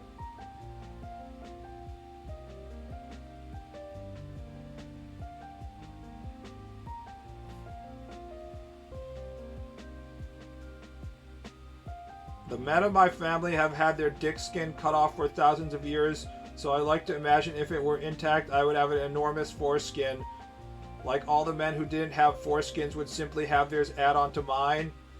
Either that, or maybe you have genetically evolved to not have a foreskin. That's also a possibility. Nobody knows how these things work. If you tried to call out anyone in the Me Too movement, your ass would have gotten canceled so quick. It's funny because in the Me Too movement, it started out being like, there is this Hollywood rapist that has been ignored for the last 30 years. We need to call them out. We have to believe all the women, what they're saying. And they were like, yes, yes.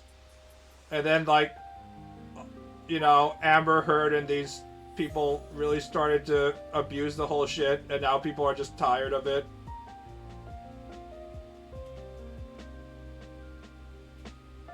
It's a good example of how you can't really have nice things like believing people, because there's a lot of people that will abuse the whole believe me thing, and they'll be like, yes, believe me when I say that you should give me $1 million.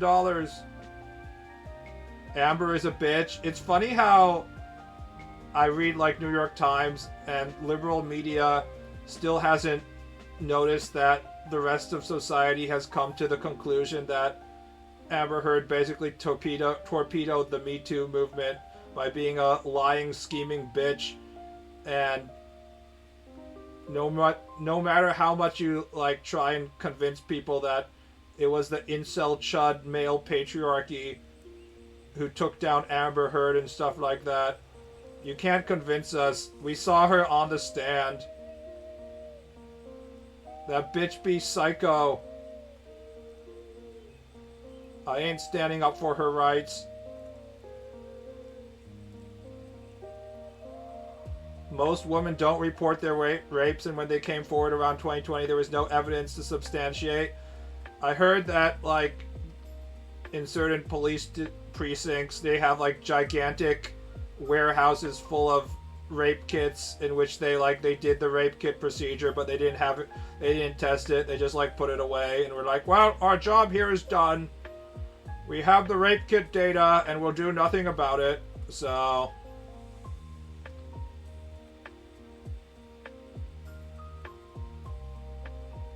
The concept of believing all women is correct in theory, unfortunately, it opens an avenue for the women who are gonna lie.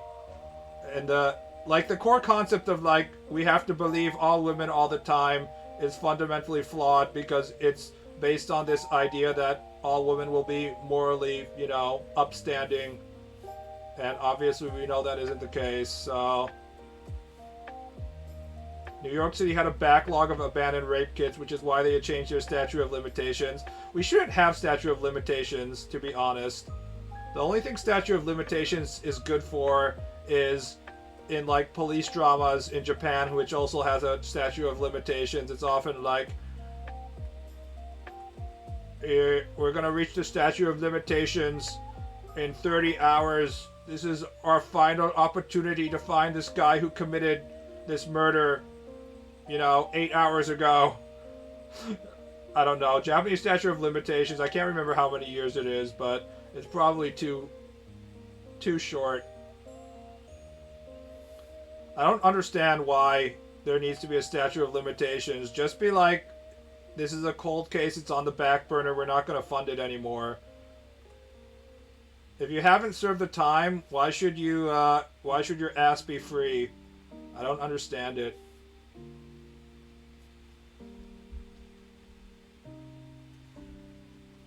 There was that incident with Emiro and her ex Mizkif? ? I have no idea. Who is that streamer who had his career destroyed by like one girl? Yeah, you shouldn't be allowed to just like accuse someone without any evidence and then they'll be like, yeah, she was an abuser.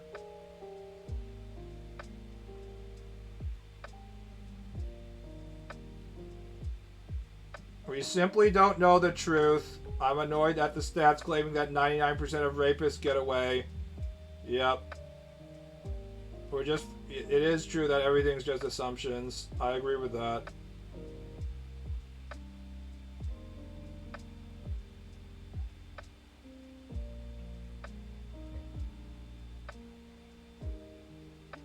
The problem is that person keeps threatening litigation forever.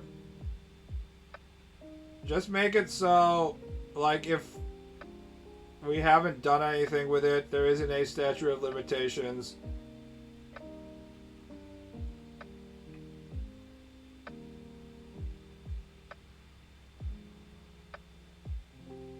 Mizkif def did whatever the fuck he was accused of. Is Mizkif the Twitch streamer that's loud? And people are like, haha, he's being loud. That means he's funny. Because there's like 8 streamers like that. So that doesn't narrow it down any bit.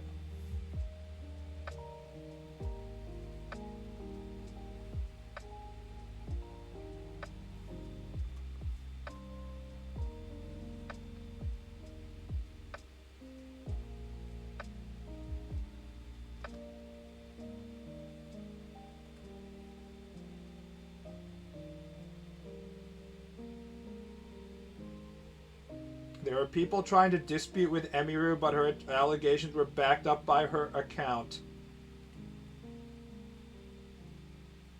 If you're a Twitch streamer, you just shouldn't have any kind of relationships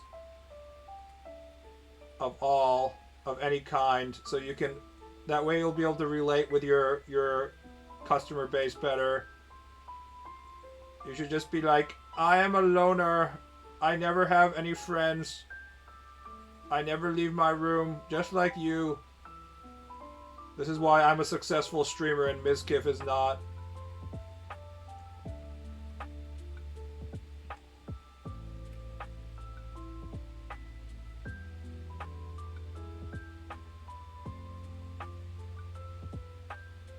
The only thing I abuse is my own penis when I vigorously masturbate.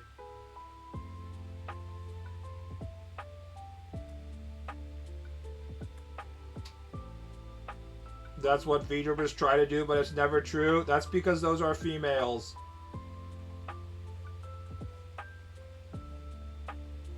It's literally impossible for average-looking female not to have boyfriend.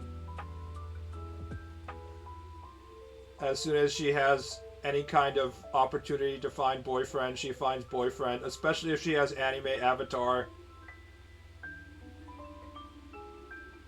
Any guy who's like, ooh, my cutesy wootsy anime VTuber girl, there's no way she could possibly have boyfriend, is in deep, deep delusion.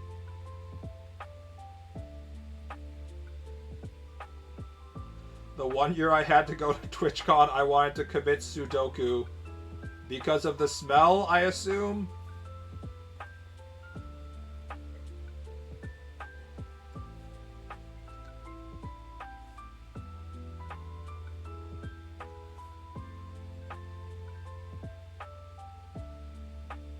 Anime avatars and admission of guilt for thought crimes. Are you saying you don't like my avatar in which I'm a, I don't know, choose the animal. What's an animal that hasn't been used as a VTuber avatar yet? We're getting pretty low on the list. Even relatively rare animals like sea slugs and stuff are now being used as VTuber avatars. What about sloth? I'm a cute moist sloth girl. Ooh, I just hang from the tree and eat tree leaves, and I don't move. Some fans were fucking awful and creepy, and some of the talent couldn't behave.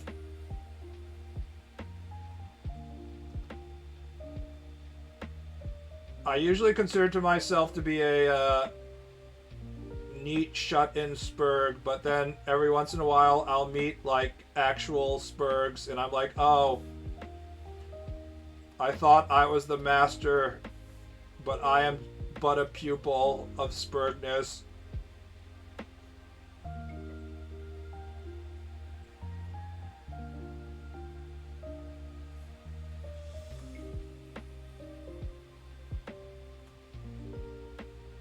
How could I possibly compete with these Giga Spurgs?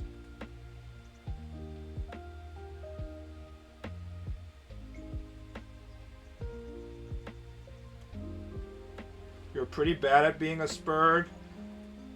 My Spurg levels are very low in Japan, where 90% of society is just Asperger's.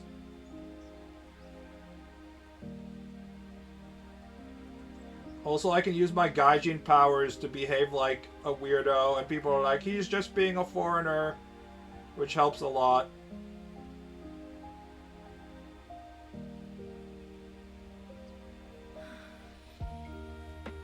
You can be Spurg Supreme if you try your hardest. The very fact that I can hold this conversation with this chat without going on and on about my favorite type of trains says a lot about how my Spurg levels aren't actually high enough to compete with the highest Olympian Spurgs.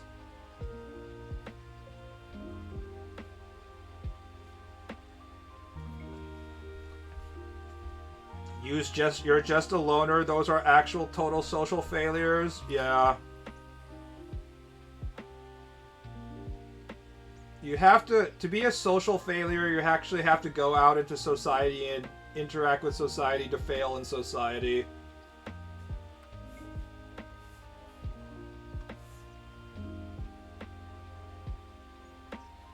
I think I've talked about this before, but my mother diagnosed me with Asperger's, and she wanted to help me, so she was like, let's go to this Asperger's meetup.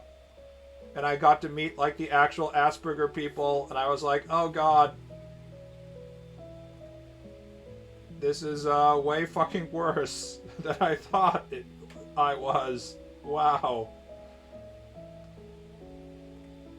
Like, a guy immediately started doing the thing that you read about, like, in autism textbooks, where he just, like, starts talking out of nowhere about his favorite trains and shit, ignoring, like, the 8 other people there.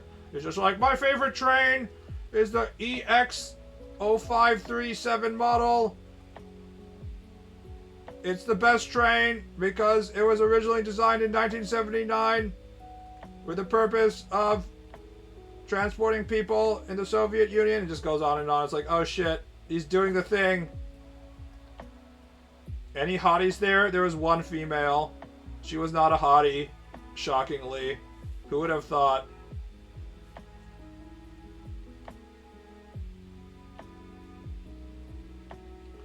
What counts as a true social failure?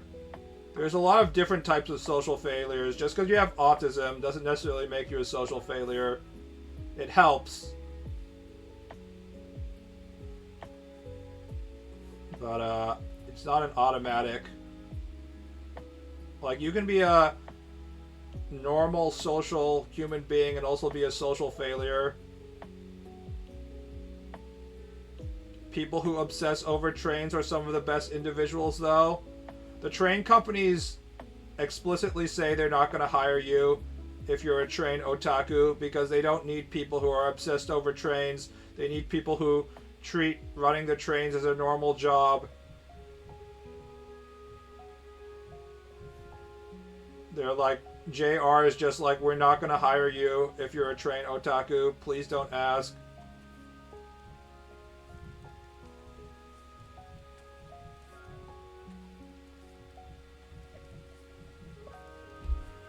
I must show you guys the search stuff. Train. Here we go. This is the Japanese an actual step-by-step thing of the various things you need to take a quote-unquote correct photo of your train. To translate, are the wires on the top, are they properly lined up? Are there any extra objects near the end of the train? Are any of the windows open? I guess if the window is open, or any passengers sticking their fingers out, that is considered to be bad. Is the pantograph and the wires overlapping? Are there any shadows in the wires on the front of the train? Are all the lights on the front lights properly illuminated? And they have like weird terminologies for like how far away the train is and stuff like that, and like failures of the train photo. So the train otaku, photo otaku, they have like these hyper specific guidelines of taking the same train from the exactly same angle, the exact correct angle. They have like a correct angle for what they consider to be the correct photo, and they have to take the photo as close to that as possible, which is why they're always fighting over space, because they have to get like, if you can only take a photo of a train from one angle, that means you can only stand in one location to take that photo, right? So that's why they always fight over each other of getting it like the right angle to take the photo of the train. It's all very stupid. You'd know for sure if someone was a narcissist.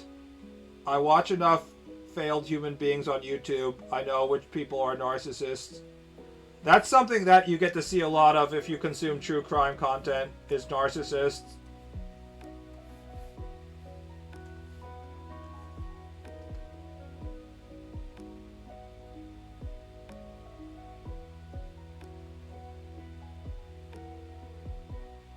I can't imagine being so obsessed over something mundane.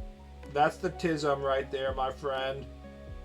You can never understand the tism powers if you don't understand why trains are awesome. I don't know. Some tismists, the Spurgs, they have things besides trains they care about. But by far, I would say train is the most significant indicator of autism or Asperger's.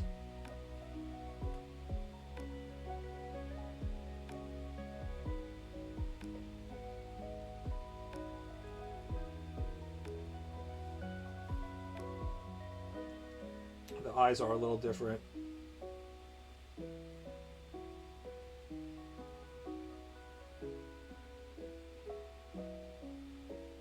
I could never make or engineer a trade, so the fascination is pretty understandable. You can't make and engineer most things in modern society. That's not a good excuse for being like, I am fascinated with trains all the time.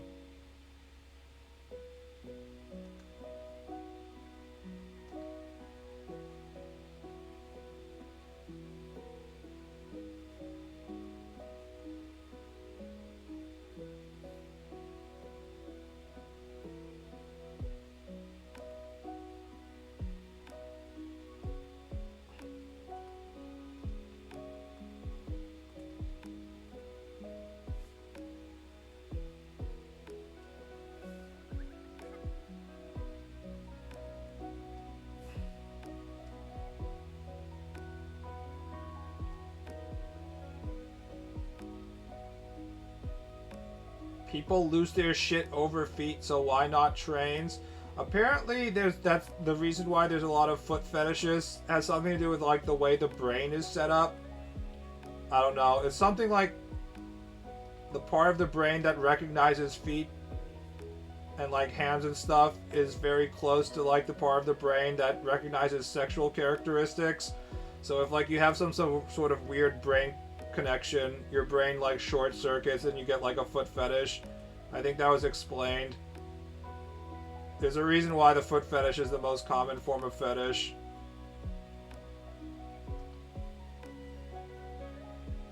The most normie of the fetishes, the foot fetish.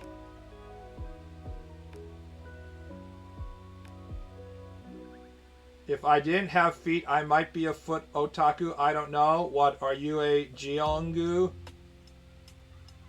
That was a deep cut Gundam joke, guys. If I am to explain in an autistic matter.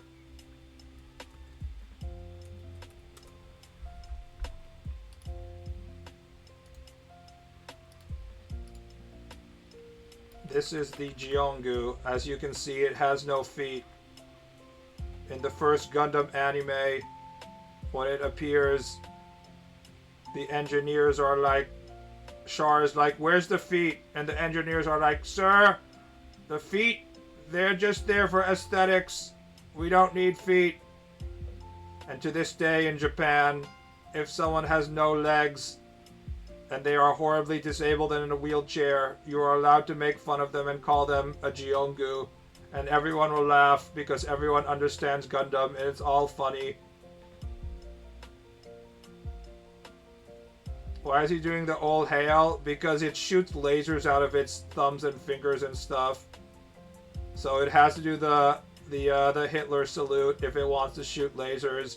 If he's closing his fist like this, he's gonna blow up his own arm. It's very poor design, but you know, that's standard Zeon mobile suit design. Just bad ideas.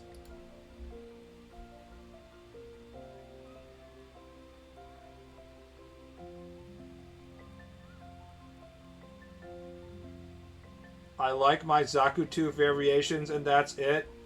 I mean, if you like Zakutu variations, you're in good luck because there's a million of them, that's for sure.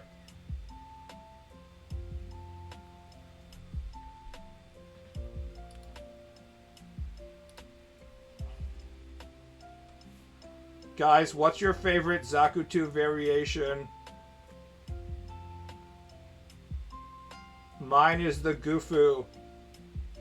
That's when Rambararu is gonna show up and yell, it's not a Zaku, it's a Gufu. And I'm like, but it's just blue, it's the same thing. The Gufu is just a blue Zaku. And he would be like, no, you're wrong. Most mechs are just trains to me, to be honest. Mechs are trains for equally autistic people who like their mechas to be fictional objects instead of real objects. That's all.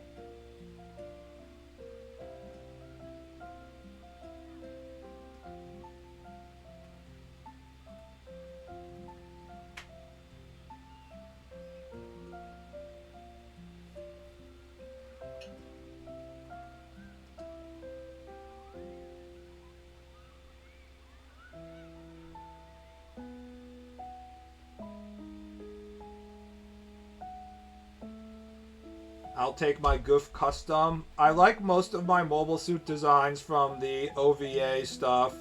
My favorite Gundam is 0083. And most of the designs in it are my favorite. There's a lot of Kempufa.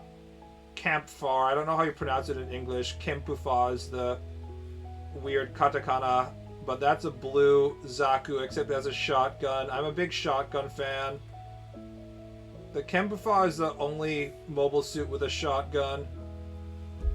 I like the Zamel, like camel, except with Z.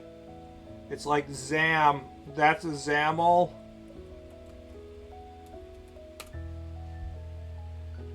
Oh, it's an X, not a Z.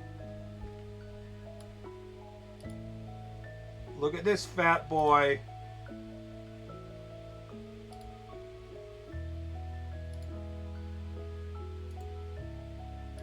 It's absolute chonker.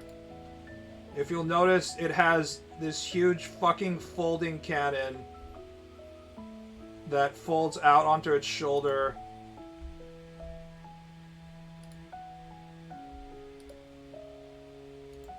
And it can fire at long distances. Goes chunk. One of my favorite mobile suits. It's basically just a walking artillery, but it needs these huge, massive, thick thighs to absorb the recoil of the cannon.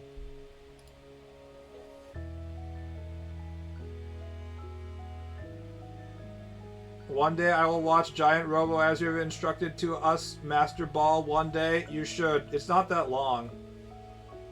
It's OVA, so you can finish it in like a weekend. I'm probably a woman artist. I could probably tell you every part of the female reproductive system anatomically. We call those not female autists, but there's a different word for it. It's called pervert. Yes. That's called a pervert, my friend. Imagine that you're trying to court a female woman, and you're like, yes, milady. My hobby is artistically listing female body parts. I'm probably more aware of your female anatomy than you yourself are. Would you like me to talk about the uterus? Yes.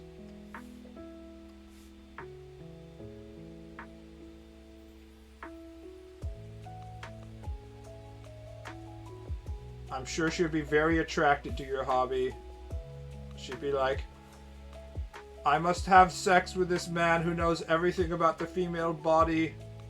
His knowledge will lead to more enjoyable sexual intercourse because he is so knowledgeable about my body parts.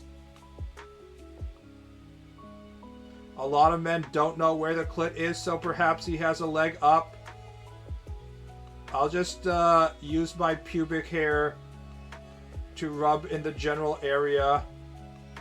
I just need to grow enough pubic hair, and then my huge massive pubes will it will cover the entire area, thus leading for me to just automatically stimulate the clitoris.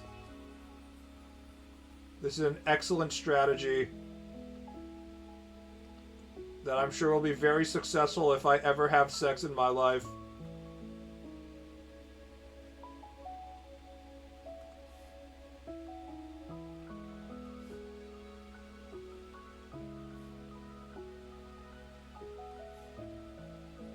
That's pretty cool, BB. I'm joking. I don't actually have a massive shit ton of pubes. I only have a moderate amount of pubes. Maybe women should just stop hiding it then. Why be so shy? True. Women should flex their clitoris similar to how, as men, we flex our penis. What if women started imitating the European male fashion of like stuffing their pants to show off their cock, except they did it with their clitoris?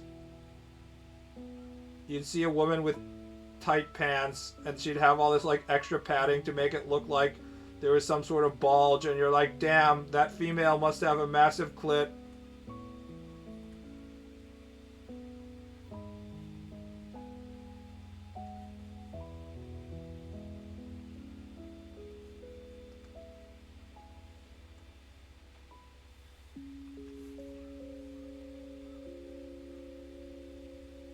You can literally find a clit by inspection. It's the thing that's more dense. Sometimes it's covered in folds of flesh and stuff, and you have to expose it.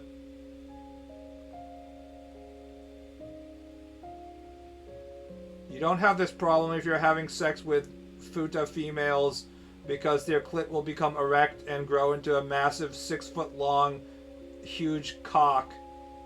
But normal females who don't have massive futa cocks Sometimes you can't find the clit, apparently. That's a pro tip right there. Stimulate the Fuda's clitoris to allow it to grow into a massive penis.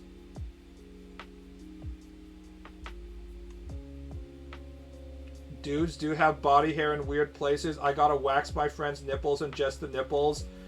It starts to be weird as you grow older. I did not have any nipple hair when I was growing up, and then when I started hitting like 35, all this weird hair just started to grow out of my fucking nips. It's horrifying.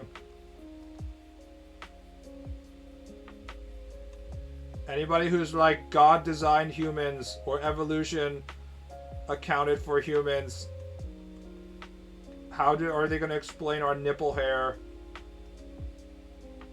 that grows at a later age in our lifestyle? What the fuck is that for? How is that helping me?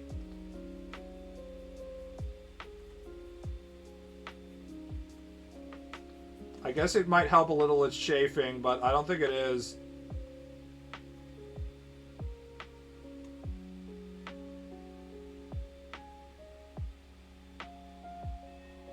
He said he didn't like it and I had wax, so why not? The answer why not is that it's probably painful. I think the eyes need to be bigger.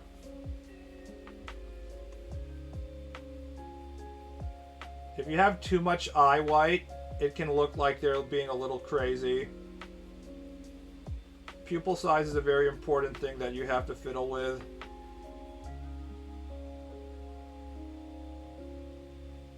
Don't want them to be too small or too big, but I want them to be bigger in this image.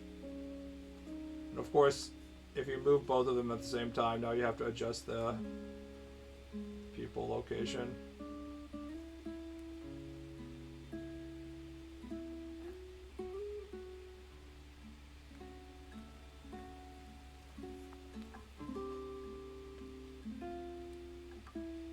This is why I draw everything on a different layer, because it makes these types of adjustments much easier.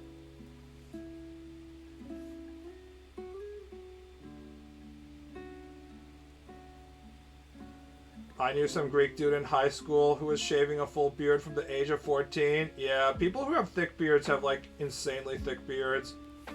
I remember one of my favorite sumo wrestlers from back in the day was this Georgian guy or some Baltic guy. But you're not supposed to have beards if you're a sumo wrestler, and it's not a big deal if you're Japanese, right? Because Japanese don't have much beards. But this guy, he would be like, he would shave in the morning and then he'd have to shave again in the afternoon.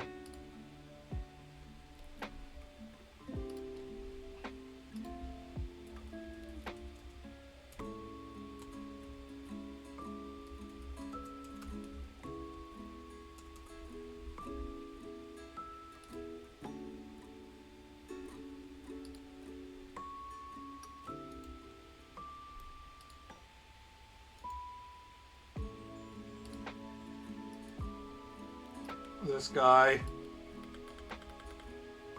just absolute massive beard.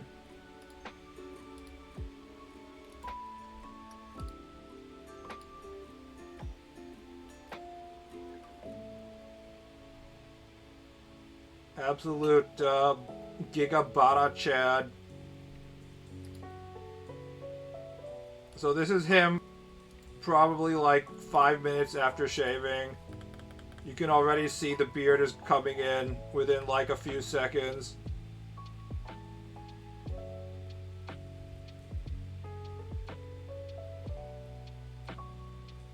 My beard still hasn't fully grown in by 30. It's over. There's nothing you can do.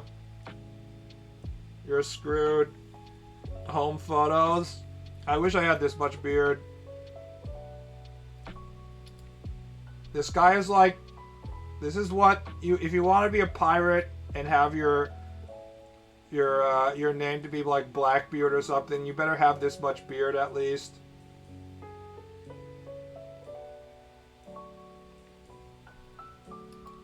Some people just don't have the power to have powerful facial hair.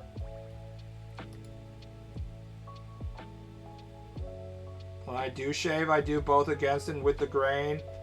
So I asked my father, who's always trying to buy me stuff and I never actually want stuff, I asked him to buy me an electric shaver and it's been paying off. I have like a Philips Norelco something, a relatively expensive shaver thanks to my father's Christmas gift. And eventually it was doing a lot of, not eventually, in the beginning it was doing a lot of chafing. And I was just like, I don't think this is going to get any better. But I kept on working, and it said in the manual that like your skin gets used to it. I'm like, that's bullshit. That's just it getting duller. But it doesn't chafe anymore. Is it chafe or chafe? I don't know how you pronounce it. It doesn't have abrasions on my skin anymore, so I guess they were right. It's gotten better. It is easier than using like a safety razor.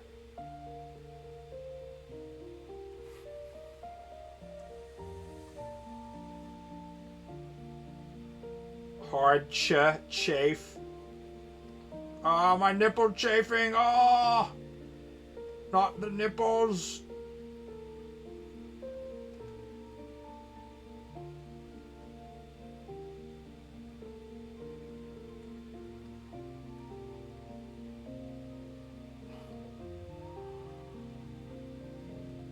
Oh.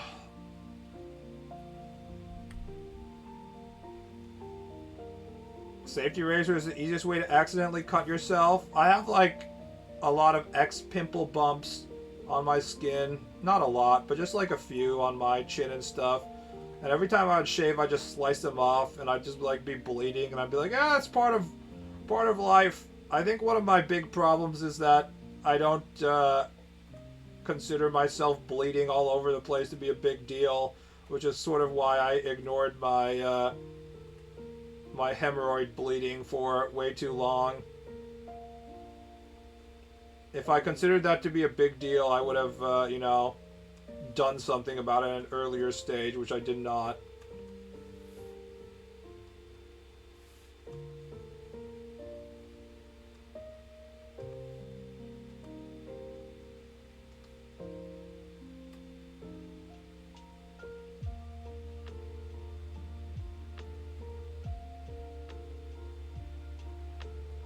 How much boobs should I give Lum? Lum doesn't have huge boobs. She has enough boobs.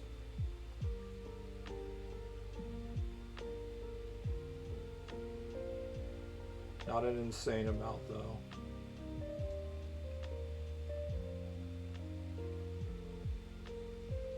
How do you do the breasts for a barbarian character who has noticeable pecs under the boobs? So, that's a good question, because boobs are fat and pecs are muscle, and they don't actually go very well together. So if you see female bodybuilders and stuff, you'll notice they basically don't have boobs unless they have fake boobs. So I guess the first step would be to draw the muscle structure and decide how much pecs you're going to give them, right? So when I draw muscular females, I want to have them to have a lot of fat so that they still have their female body type. So you draw the pecs, and then the boobs are going to hang down from the pecs, right? So I wouldn't put this like these center lines. That's like an Schwarzenegger thing. I just make sure that I would properly draw the shoulders and the connective tissue. And then here's the armpit, right? And then just have the boobs hang from here and not worry about the under part of it. And just be like... So you could give them like one of those leather bras and then have them like squish the boobs up. Like, I don't really think you need to make sure that you see the pecs of the female barbarian. Just have like a slight hint of muscle, like directly beneath the clavicle bones is how I would do it, like this maybe.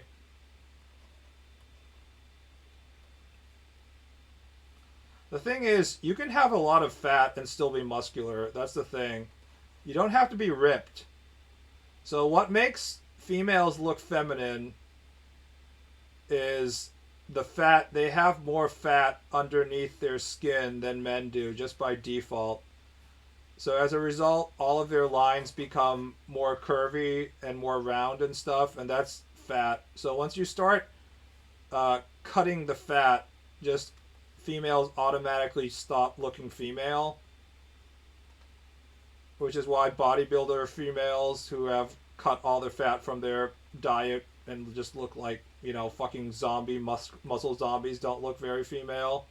But the thing is that you can still have muscle and still have a lot of fat. In fact, in order to develop muscle, you need to have fat usually. So my recommendation is just make them like strong fat. Give them a bunch of fat and then like have the muscle underneath the fat. And then the body will still look feminine.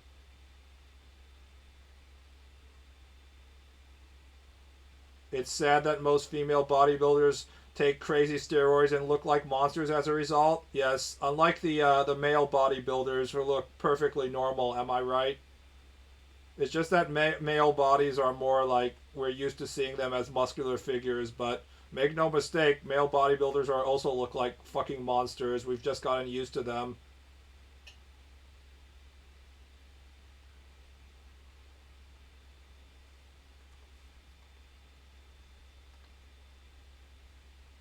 The females need their higher body fat, so while men are starving and dying off, the females can survive and then repopulate during times of famine. Making the barbarian off-season bodybuilder is a way to go. I once talked about how you should model your muscular females off the bodies of male silverback gorillas, because gorillas are extremely muscular, but they also have very round body types. So you draw the gorilla. If you look at gorilla, it has very thick ass, like this. Gorilla body is like this.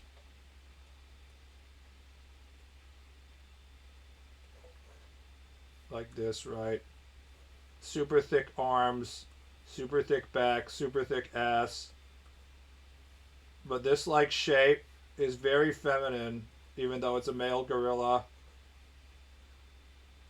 So you can take this body type and also model female muscular off of that.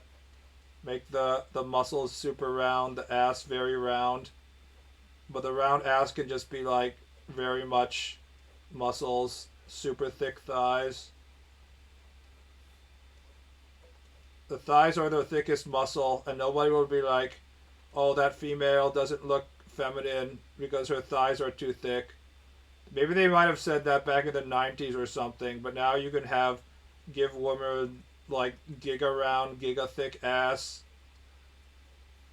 and people still be like, oh, that looks female. But notice how all the shapes here are round, round, round shoulder muscle, round back muscle. Make sure that there's some amount of waist. That's the most important part, actually, is have the waist go in, round ass, round thigh, and so on. And of course, you can still give her huge boobs.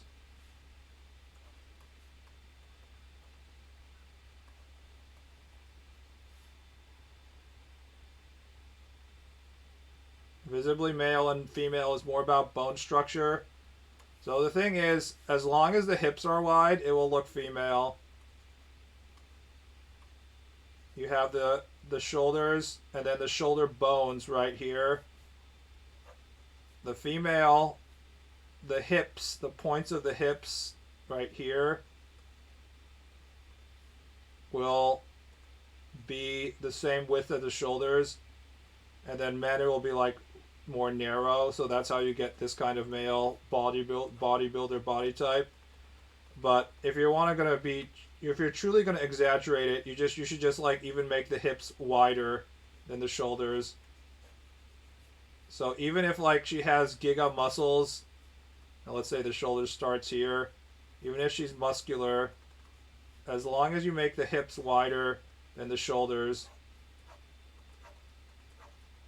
it'll just inherently look like a female body.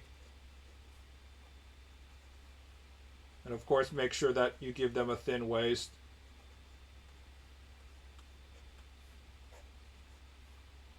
See, now people are going to be like, oh, she has a dumpy. Look at the dumpy.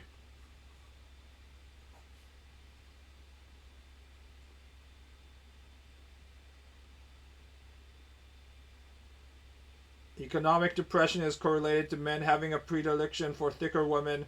Something about the ampleness of the body quenches the psychological scars for financial distress. That would make sense why everybody wants thicker women right now in 2025, as we are losing all of our worth and money on a comparative scale to the upper classes, rich classes, and while in the 90s, in which Americans were relatively wealthier, I feel people wanted thin ass stick women in their Cosmo magazines and stuff like that.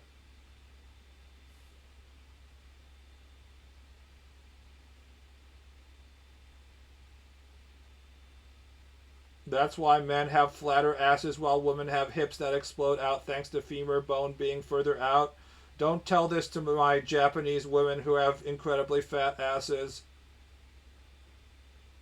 Overly thin waists make me a bit uncomfortable. We must draw women the Oda style. Draw hourglass, add boobs. Here we go. Maximum waist thickness right here. The dot.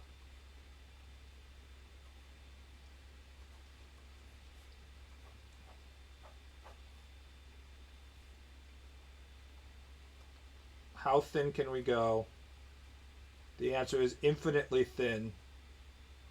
When the lines cross, that means at this point the waist is infinitely thin. It is zero.